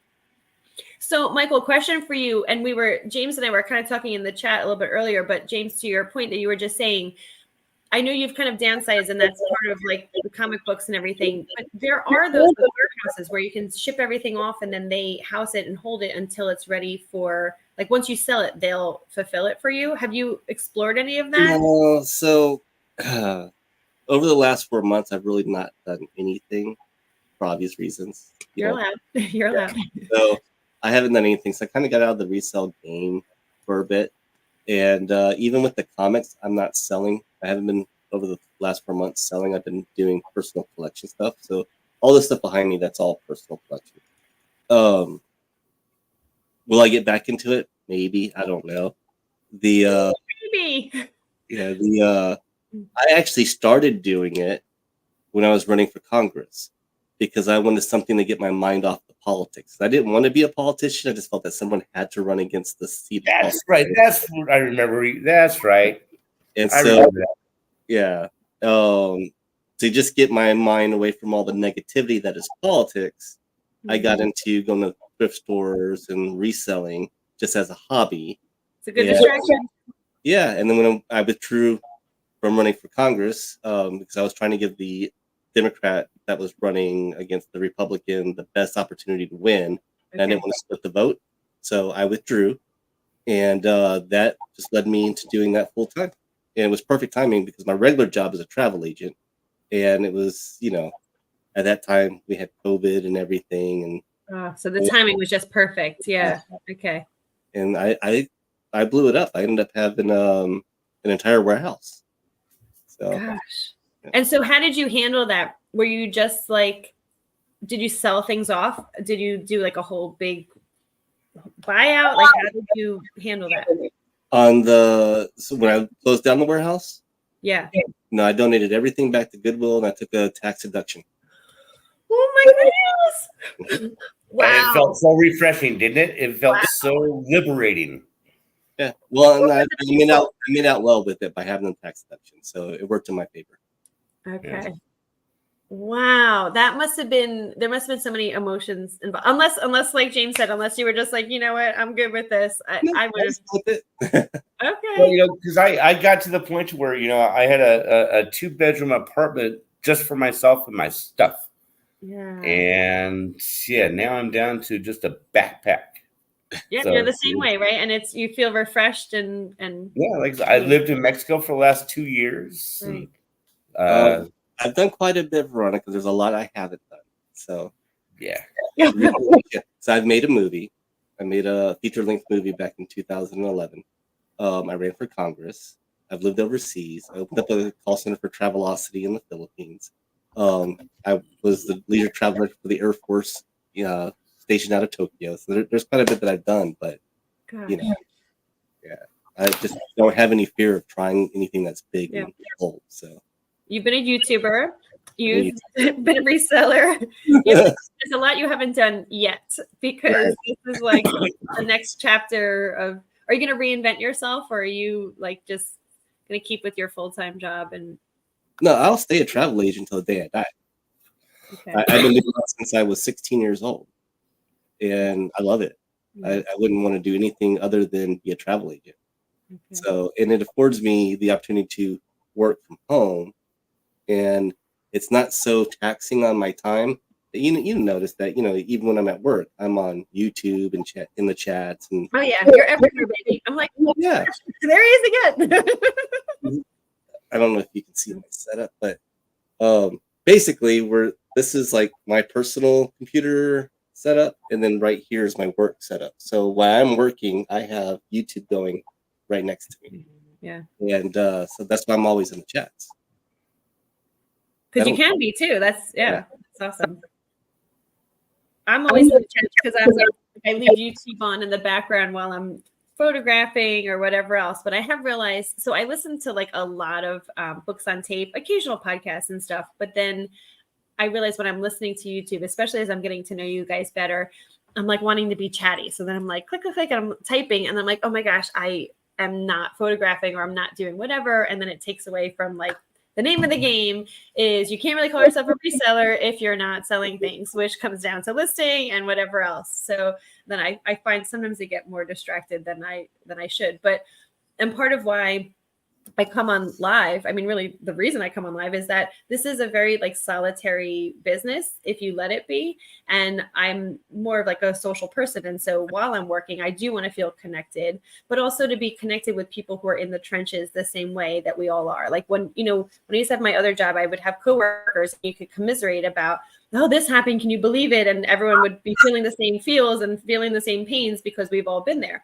But if I'm talking to my husband about like, oh, this, eBay did me dirty, or this dumb buyer, or these stupid people, I'm trying to sell a mattress. He's like, babe, why are you trying to sell a mattress? Like, he just doesn't get it. But you guys are my people. You're feeling the same feels. And then when we go out and find a cool score, we get excited about the same stuff. And it's funny what Veronica just posted. Said, same, I need to put on a pre-recorded video so I'm not tempted to chat. That is so funny. Or watch everyone's lives like after the facts, right? Yes, yeah. Well, Veronica and I were before in Heidi's live. I don't know if you're still on with us or not, but it kept freezing and I was like having FOMO. I was like, I want to say something, but she's frozen. But then everyone else could still hear her. And Veronica said she was frozen for her too. It made me feel a little bit better. But it is nice to stay connected. And especially like you guys have so much knowledge and you've done your businesses differently, like especially we're talking about Amazon or even selling more of the antiques. I'm in life, I feel like I'm a student of life, and I'm constantly trying to learn and better myself and find out different things.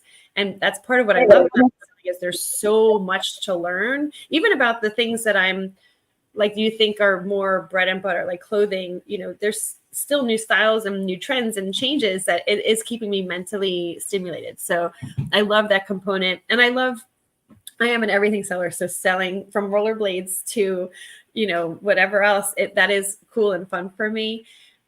But I also feel like I'm a student. Then like I put on my business hat. I'm like, okay, how do I refine my business? Like, is being an everything seller serving me, or should I really have a focus or a specialty? Like, for example, shipping that stupid bread box. I was like, I had a box, but then I was like, but I think I have a smaller box that would fit it better, so it's not jiggling around in there. So now I'm like taking the boxes out. I'm like, damn it, if I only just sold clothing, I would not be fighting with my tower of boxes right now. So there's, moments like that. But it's cool to hone my business skills and try to refine my business. And then it's cool to actually have like the fun learning of just, all the cool stuff myself.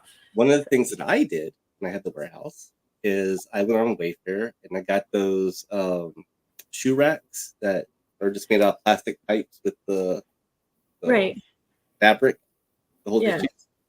And I got 2 of them. One was from my UPS free boxes, and the other one was from my eBay. I used my coupon on eBay when I had a store to get regular boxes. So I always had different boxes to choose from. And it took up absolutely no space because they were all just stacked on those shoe racks. They were stacked like folded, right? Yeah. Yeah.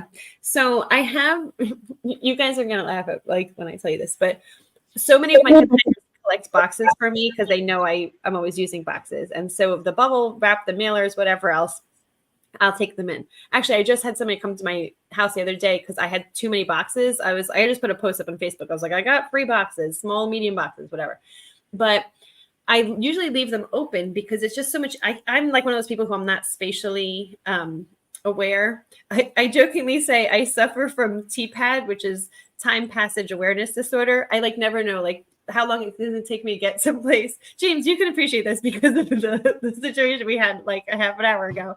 But I also suffer from like spatial awareness. Like if we have leftover chili, I can never figure out which freaking Tupperware is going to accommodate my leftover chili.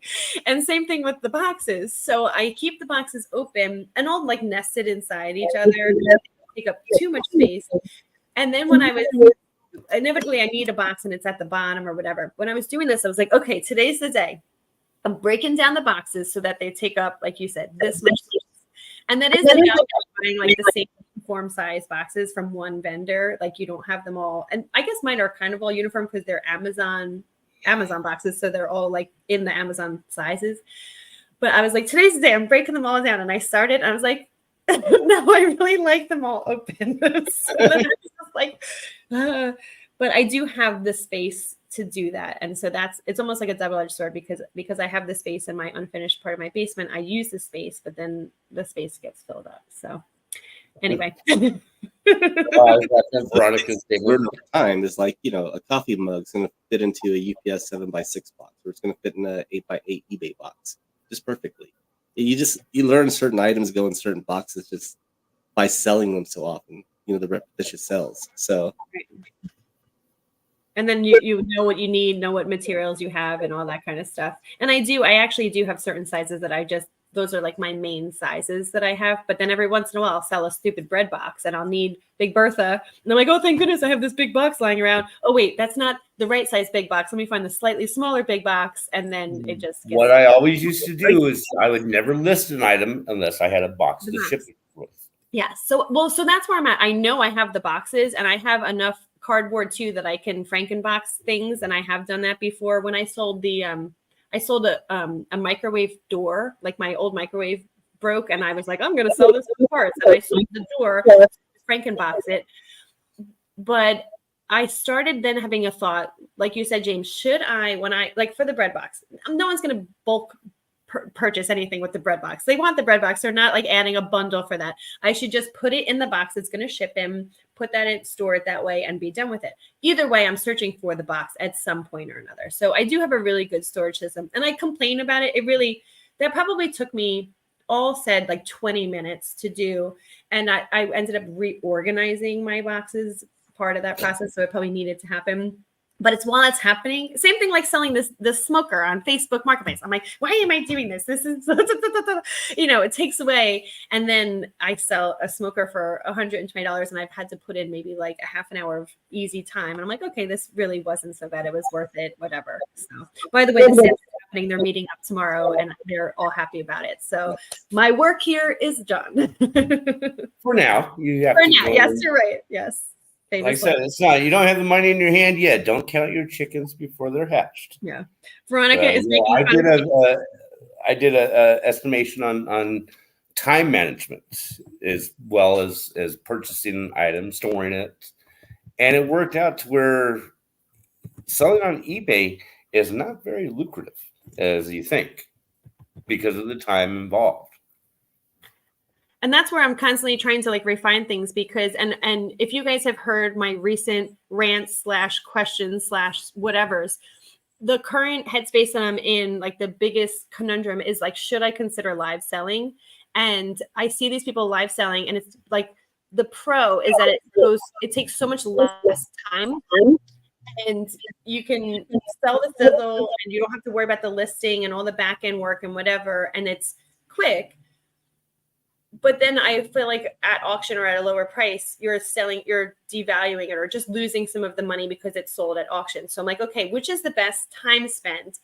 I don't mind being on camera. I don't mind chatting with people. I don't mind like, oh, look at the material or whatever. I'm here for it, but I don't want to like lose the potential revenue, especially because I do sell on consignment. I want to get my consigners good return. You don't have auction. You could do a bin sell, buy it now. Yeah. So it's whatever set price that you want to go with. And if you haven't done it on your own and you don't feel like you have a market on your own subscriber list, then go on to somebody else's channel like Johnny. He opens up his auctions to any person in his chat. Right. And that way you have support to go do your first bin sell. You know what I mean?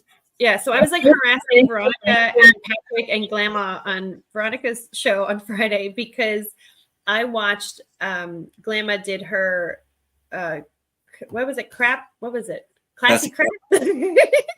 And so, okay, let me rewind a little bit. I was talking with Patrick a couple weeks ago, and I was just like asking him all these questions. And so he said, well, watch the YouTube. And I was like, I kind of was forgetting that YouTube, like live selling on YouTube is a whole different thing. Cause I was really thinking Whatnot, and I was really thinking Poshmark live. And I think Poshmark is like, you still have to get the listing. You still have to create a thumbnail. You still have to do something. And it's like, well, if I'm photographing it that way, it's still a time investment. So this whole thing, back to your point, James, is like, which is the best investment on my time for my return? I just want to get this stuff, out, but I also want to make profit on it. Of course, that's like the name of the game.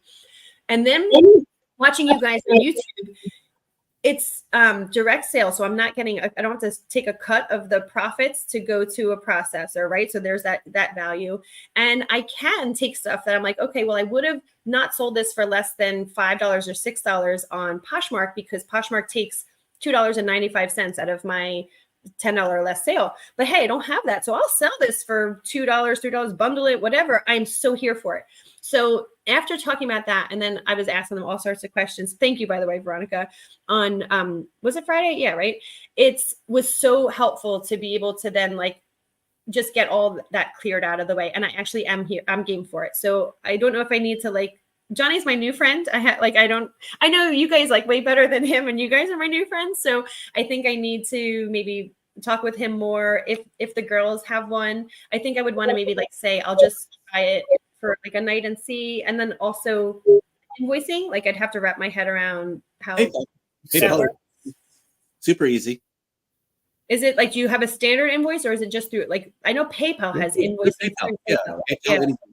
Your computer has them too. Your computer has a template that says invoice. No, well, that's what I mean. I've done invoicing like with my, career and work and stuff. I just didn't know if it was like people send out invoices through email with like a regular, whatever you want. They can create it and manage it through PayPal, through Square. Yeah. All of them have their own system. Right. Yeah, they'll create invoices for you.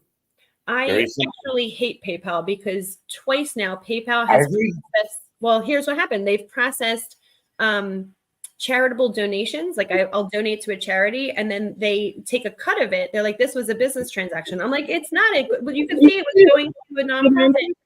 And then really who misses out is the charity, has to take a portion of their proceeds. So I prefer Venmo, but if I could do it through Venmo or Cash App. What's that? Venmo's owned by PayPal. Oh, is it? Yeah. Oh God. Well, Venmo has never done me dirty, but I wonder if the most of the population uses PayPal. Like, I guess I could say this is so. Okay, so the sale. Let's say somebody bids on something, that the sale is done. Then I have to communicate with them through what, email? You guys email them? Yeah. Most of the time, I communicate through Instagram with them, through direct messenger and Instagram. Okay. But if you don't have Instagram, through email. Yeah. You just have on the scrolling bar at the bottom. You just have your email address. So they know how to contact you. Yeah. Veronica is saying that easiest. Yeah, I've many people do online auctions, setting up. They've done it before, and yeah, it's harder, or it's easier than you think. It's just being prepped. It's super easy. Yeah, I think also. So like, I'm fine. I don't mind doing YouTube, right? But like, I have a baby YouTube channel, which is really just, like I said, so I can have friends so that I don't feel lonely. But like, so if I go live, I'm like, I'm selling my stuff. I don't want like my 2 subscribers to be like the ones, like I want to sell to everybody. I don't want people who are enjoying my friendship and my connections online. I don't want to ever That's feel like how it starts. So, and it will grow. You will grow. That's how it starts. You go to somebody else's channel. So, like Veronica. So their friends. Or basically, so it's a network, you know what I mean? But so here's my question: like, if I was to, or if anyone was to put up a YouTube thing that was like, I'm selling, this is a YouTube live auction, would that do just random people come on? If it's advertised. Yeah. Okay. Because I know like TikTok shop, like if you wanted to be a TikToker and sell things, you could do it that way. Yeah, I have over 3,000 people on my Instagram. I only have 248 people on my YouTube. So anytime I did a live sell on my channel, when I was selling on my channel, I would put it on my Instagram. So I get people I have absolutely no clue who they are that would jump in. Instagram's another thing I've been flirting with, having an Instagram account for my business. I say I hate social media, and here I am on YouTube. But I don't like Facebook and Instagram for all the I don't like it. So Instagram is a very convenient way to communicate with other content creators through YouTube. What's that? No, that's a lot of the community is on Instagram. So all right, so let's talk about that for a minute. Let me ask you, can I have a business Instagram account that's not linked to my personal? Sure. And will it just, like, there's literally no link? Like, I don't want people from YouTube to be able to see my family, my kids, my whatever. Create an account based with a business email address and your business information. I heard once that it automatically links them, like if you're on the same device. No. Connect it to your Facebook, it will. Don't connect it to your Facebook. Don't connect it to my Facebook. Okay. So, and then would I want to have a Facebook account for my business and a LinkedIn, Instagram, and link those two? Yeah, you can. Yeah.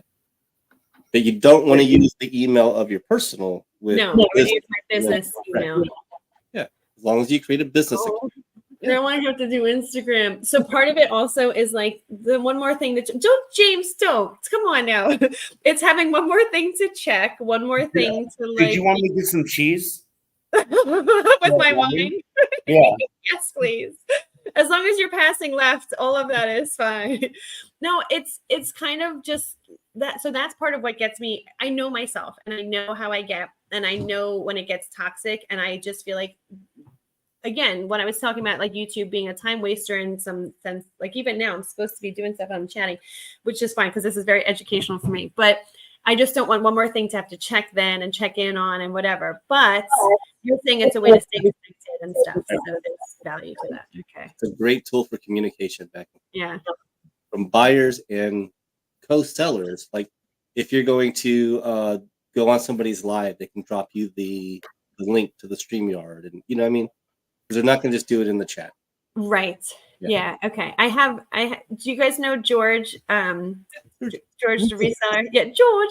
He said the same thing, and he's the first person to make me feel like okay about Instagram. He's like, you got to get on Instagram. It's fine. He sells on Instagram, right? Am I remembering that right? Are there Instagram live selling? Is that a thing too?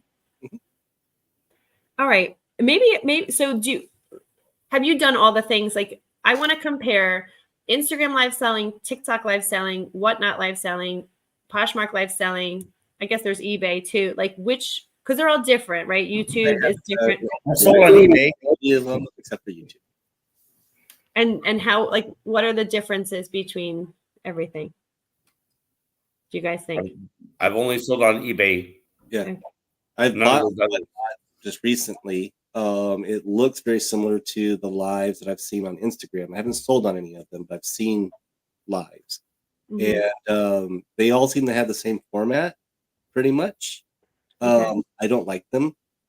It seems very quick and I don't know, like hard to follow as a buyer on my side. Like, so quick because they're like flipping between like items, like they're just doing it like too fast. Is there a timer that goes off?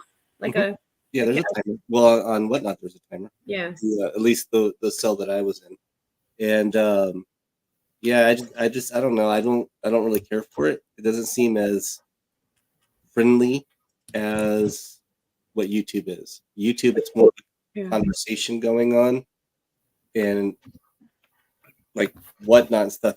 They're talking, but there's not a back and forth happening, and it's sell, sell, sell, sell, sell. And I don't really care for it. Yeah, that's just my personal experience with it. And that's with Whatnot, you're saying? Yeah. Yeah. And then Instagram was the one that you were saying felt very fast, right? They both did. Oh yeah. Okay. Whatnot and Instagram. But I've only been a buyer. I've not been a seller on either of those platforms. Okay. But Yeah, Veronica is saying that she said that Whatnot and Posh seem to both have the timers. Yeah. But what it seems like people do is they talk about the product, they like will describe it or whatever, and they'll say, okay, now I'm going to start the timer. And then they'll kind of keep talking throughout it. That's maybe where they do like measurements or whatever. But you can take as much time as you want in between your item. Obviously, people are going to get bored if you don't kind of keep it moving. But then that sense of there's a timer is what gets people to like bid, bid, bid. But again, Poshmark then takes their fees, and I'm assuming Whatnot has fees. So Instagram, I'm assuming, doesn't have fees, right? I don't know. I haven't been on the platforms. Yeah. I would say that Poshmark would be more like YouTube. eBay also would be more like YouTube as far as the format is concerned. But the only problem with eBay is that they are promoting the really big channels. So anytime that those notifications go out, it's always the really big channels. So unless you have your own following, you're not going to get any traction on it. At least not yet. Yeah. Well, that's why I was asking before, is if I just put up something that was like, I'm going live to sell. I didn't know if YouTube was like, oh, I will serve this video to the people who like similar videos. It's not like that. Like, you really have to have a following first. Like, my 50 subscribers doesn't mean anything. I was looking at Poshmark. I have 87,000 followers on Poshmark, and they would all then get a notification that I'm going live and whatever. They're not followers in the sense that, like, you guys, I've chatted with you and I've talked with you and I see you in the chats and we have a relationship. They're just people who follow me. So they're more quantity followers, but they're people whose bots have followed you. Right. Or they purchased from me in the past or whatever. But for the most part, I don't even remember how many I have on Poshmark. The bot goes through and it does it and it shares back. And yeah. So. I haven't looked at, I had to actually look it up because I don't pay attention to that. Like, somebody's been like, oh, you have such a big class, you have so many followers. I was like, that means nothing. Like, literally, I want to know how many buyers I have. I don't care how many followers. I get so many sales from Poshmark guests or new people who I don't have a relationship with that it just shows me that people are buying an item that they search for, that they want specifically, or they search for a dress and then they found my dress specifically filled their need, but they're not buying from me because they're like, oh, I really love Becky. I mean, and there's some people who have curated closets and whatever. as an everything seller and as a consignment seller, I don't curate my closet. I take what I get and I put it up there. The marketing strategy behind any sell platform, whether it be eBay or Poshmark or any of them, is price an item. So it's always going to be those people looking for the best price for an item that they're searching for. It's never about who the seller is. Yeah.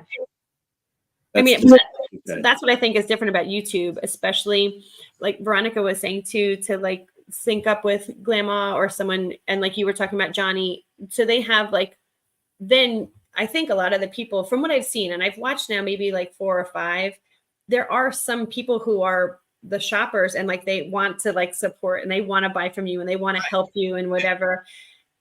And I love that. But then part of me is kind of like, well, I kind of feel bad about that. Well, I'm like, I appreciate you wanting to help me, but I want someone to buy my stuff because they genuinely want this item, not someone who's going to buy my stuff because they feel like they want to help me. And now they have stuff that's superfluous in their life. They don't really want it. They're not really going to use it. And it's just I'm perpetuating their hoarding or their shopping tendencies. And that doesn't make my heart feel good either. So that's kind of where I'm like, a lot of these people that are in these auctions are fellow resellers. And a lot of them are looking for items they know they can actually flip for even a greater. But if there are things that, so if I'm looking to sell the things that are low movers for me, right? Like they're, maybe they have more juju than I do that they can then sell it better than I can. But if it's or different outlets. So like with me, anything that was slow moving for me, I would take to the flea market every 3 months. And I would move at the flea market and I would move a lot of stale product. And I always refresh my inventory. Yeah. So, everyone has their own different models and everyone's looking for different things. Yeah. So, what may not have a lot of value to you might have a lot of value to somebody else. And it takes that one person to understand what that is. You know what I mean? Yeah, that's valuable. And I can appreciate that. And I'm happy to do like bundle bunches. And, if I have a lot of t-shirts or, I have like kids items. I was saying in Veronica's chat the other day, I have a lot of crafting items, like for some of my consigners, like craft scrapbook paper, stamp sets, ink sets, whatever. So if I found like an audience of that, I'd be like, I can hook you up. I will give you a deal. Dana and Dawn. What's that? Dana and Dawn, 2 hip chicks. Somebody else said that. Yeah. Okay. They had an entire craft house that they had purchased. And they had sold through all that stuff. But that's all that kind of stuff was. And they did it all through live sales. Wow. Yeah. Okay. Yeah, somebody else said that too. And I do watch them. They're sweet. Yeah. I'm sorry about this echo. It seems like it happens sometimes and not always. And it only happened once I added you guys. I blame you. Probably one of us. I'll see if I can. Yeah, I was muted the whole time, so yeah. So I'm going to hit mute real quick. You continue talking, see if there's an echo. See if it works. Echo, test, check, 1, 2, 3. Nope. Am I good? Yeah. So I have you, Michael, I have you to blame? Was there an echo? No. Nope. Okay, now is there an echo? No. It also might be your volume of you're listening to us, Michael. If you turn your volume down a little bit, it removes the echo as well. Oh, okay. Sometimes it's those things that do it. So what do you think fixed it that we both muted? Oh, now I'm echoing again, right? Yeah, so there's no telling. Typically it's from one person's stream. If I remove myself and add myself back, will you guys go away? No, right? No, but you wouldn't want to. It won't help. Yeah. Okay. We've troubleshooted it many times. Okay. Let's try. Let's see. So there's no echo now. But let me mute myself. Check 1, 2. Testing. Echo. Is there an echo? I don't hear an echo. Okay. Well, now I don't. But then, like I said, oh, good, we fixed it, and then it came back again. Right. I can also remember I clicked that echo cancellation button, and Heidi was like, to undo whatever that was. So I can redo that. It sounds okay now. Yeah. Yeah. All right. Did you guys hear an echo, or did I just hear an echo myself? Unmute. I'm unmuted. Am I muted? Oh, James. All right. Cool. Okay. Yeah. So there is no echo. Yeah. Good. All right. We stopped. Damn it! It's back. And I'm going to press that echo button one time, and then I'll see if that helps it or not. So it's right. This is happens from time to time on StreamYard. I'm Check, sorry, check. That's crackle down. terrible. Whatever you click sounded horrible. Oh, okay, Yeah. but it's better now. Yeah. Okay. All right. It is Well, what it is. Sometimes it happens. It is StreamYard. yeah. Well, I also have the free version of StreamYard, so there's that. Yeah. When it's delayed with sounds versus picture when I have my headphones in. Yeah. Yeah. Well, that's what it was. Veronica, you missed it, but we were James and I were laughing so hard we were both crying, man. It was when I had them first jump in. My headphones, which are, by the way, I remembered where they are. They're charging in my nightstand, so they're all the way in my bedroom. They picked up the audio, and I was like, I can't hear you guys for some reason, and it was playing in my bedroom. So go figure. I don't know what that was about. Thank goodness I realized what it was. So, all right. So this has been a very productive light bulb night for my business. I am going to start an Instagram, and I'm going to get on someone's live selling. So thanks for laughing at us, Veronica, or at me. It's okay. You're not laughing at me because I'm laughing right along with you. So we're laughing together. Right, James? That's what it was before. Yeah. And I'm going to consider live selling. Do you guys think I should? So didn't Glamma say that she was not going to be on YouTube live again until February or something? No, she is. In fact, Veronica said you should come on with us. Yeah. Yeah. Oh, with you guys? Are you guys on? No, in the comments, Veronica had said something. Oh, that we should come on with her. Yeah, she did say that, but I think she just meant like in general, because I don't think Glamma is coming on with that. I think she said the other night that she was not coming on until February. That was Glamma's last classic crap auction. I believe it was Thursday. Today, what is today? Sunday. Thursday, she was on Johnny's show, and she said that they were going to have a show. They were going to have an auction. I thought. Okay. Next sale live in February-ish, but no auctions until then. Oh, okay. There you Veronica, go. do you host any? And Johnny does. Dawn does hers. Who else used to have them? Okay, ladies' night. I just like, heck no. Heck no. Yeah, there's many options, and that people will let you come on as a guest auctioneer. Yeah. Oh, wait, you're hosting one? Myself? No. Oh. I never do. I helped set them up. Okay. I did the advertising. I was the person in the back room. Behind the scenes, helping people. Mark from Two Old Guys Vintage was looking for people to join their auction. Okay. I know Roy said the same thing. Roy had said that he said at some point, he's like, oh, was it maybe it was on Fridays in the morning call, the morning chat. He said something about like, oh, I'm always looking for new people and whatever.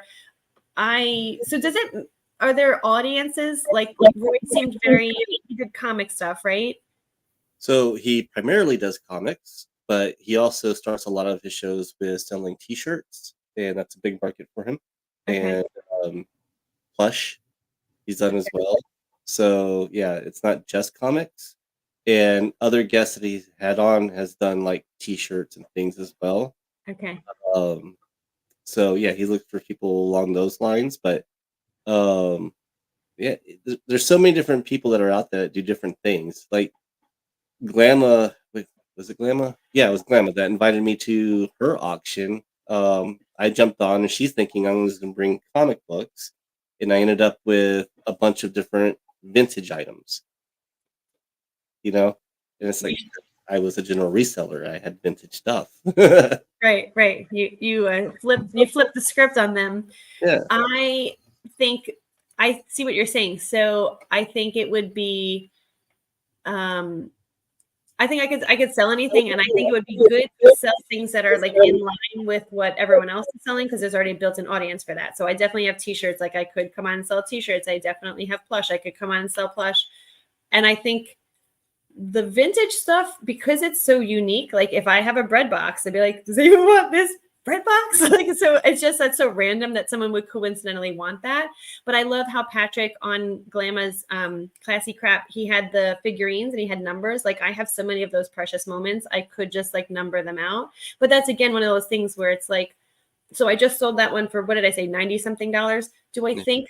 And that was because I'm not spending time researching all these precious moments that I'm selling for this woman. I'm just putting them up with a high value, and I call it reverse auctioning. I throw it up high, and then over time I lower the price. And I think I started at like 165 and it sold for 90. But I have others that have made it all the way down to 60 and 50. I don't think I would have sold that for that much on an auction like that. So well, if you only paid $5 each for them.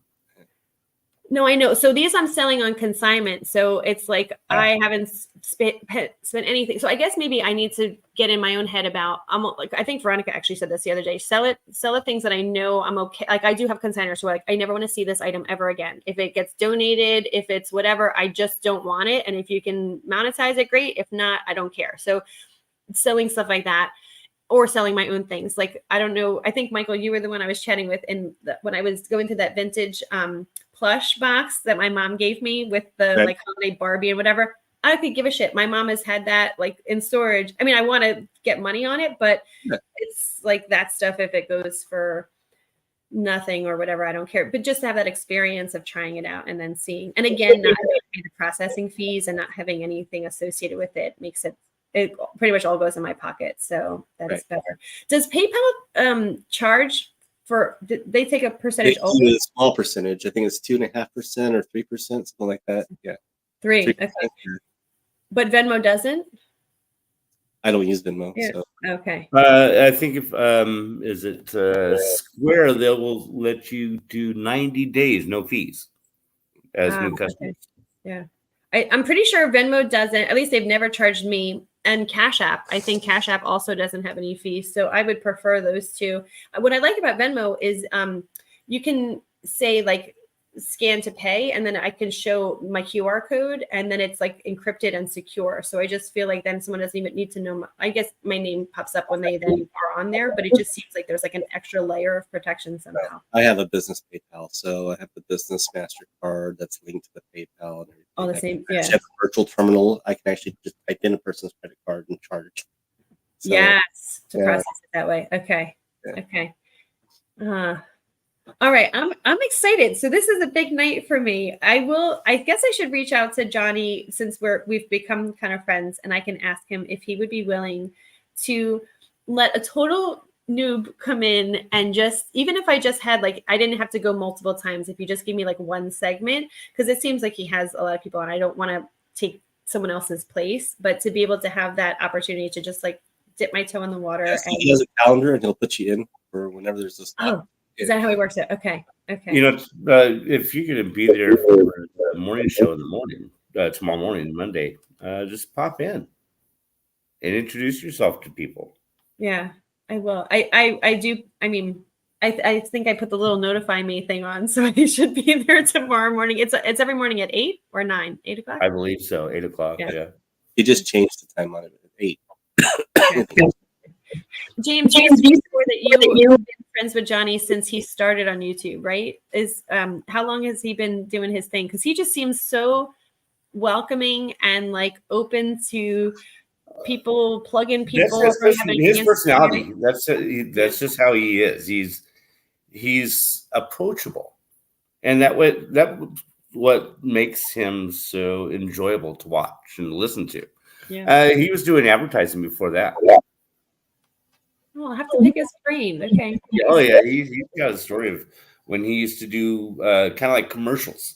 That's how some of his monikers, his sayings go.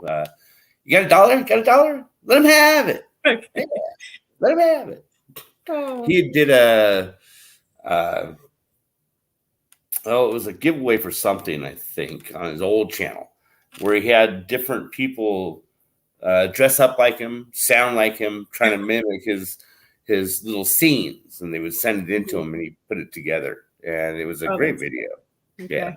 Yeah, he was soliciting on his call, not soliciting, but just saying, hey, if anybody wants to be in his little montage, to send in clips or whatever. I didn't really quite understand what that is, but it sounds like it's like his pre-roll. Yeah, and Johnny is a good person to associate with. Okay. Yes.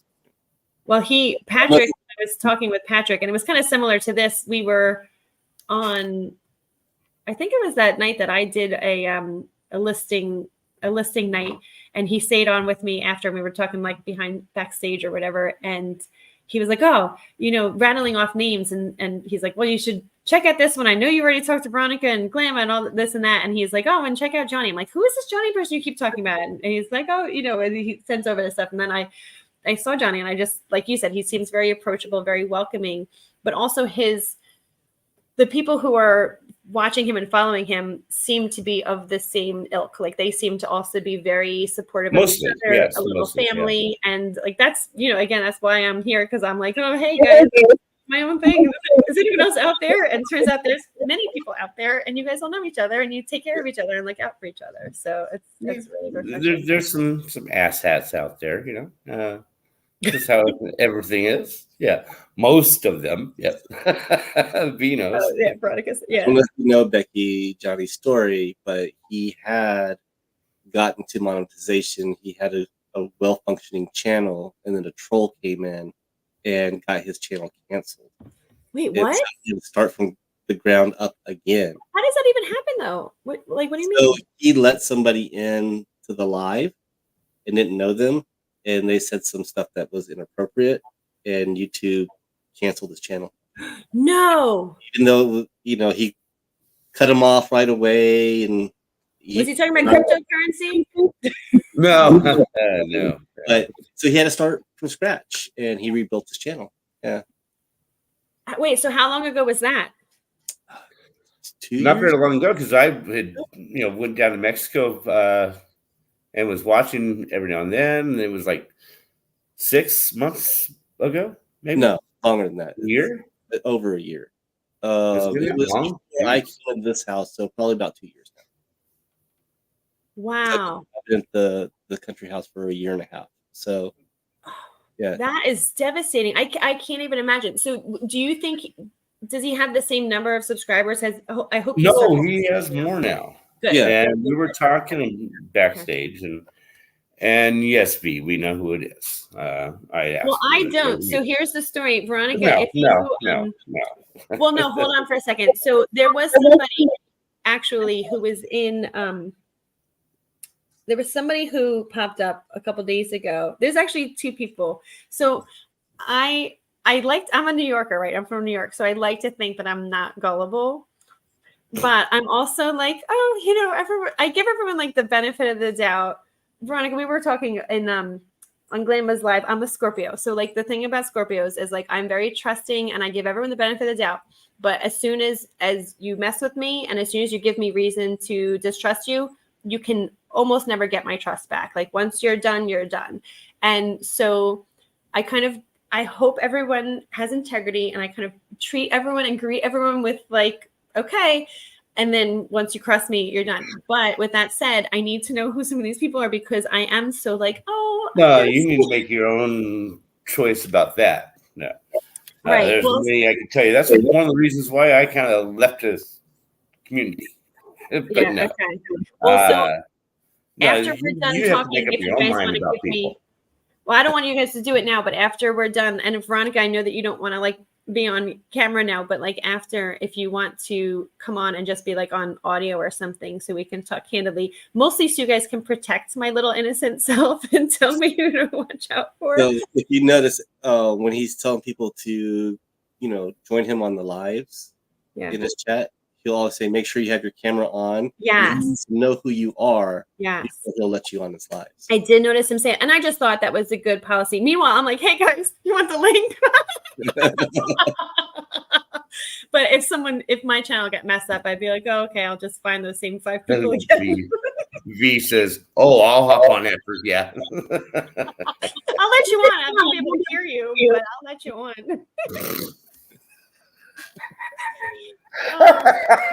You too can be a YouTuber. I use that term very loosely. It's too funny. Yeah, I do. I noticed that he was doing that, and I was like, oh, that's a really good practice. He kind of like vets you first, and then make sure that you are. He had to because that's how he got burned. So.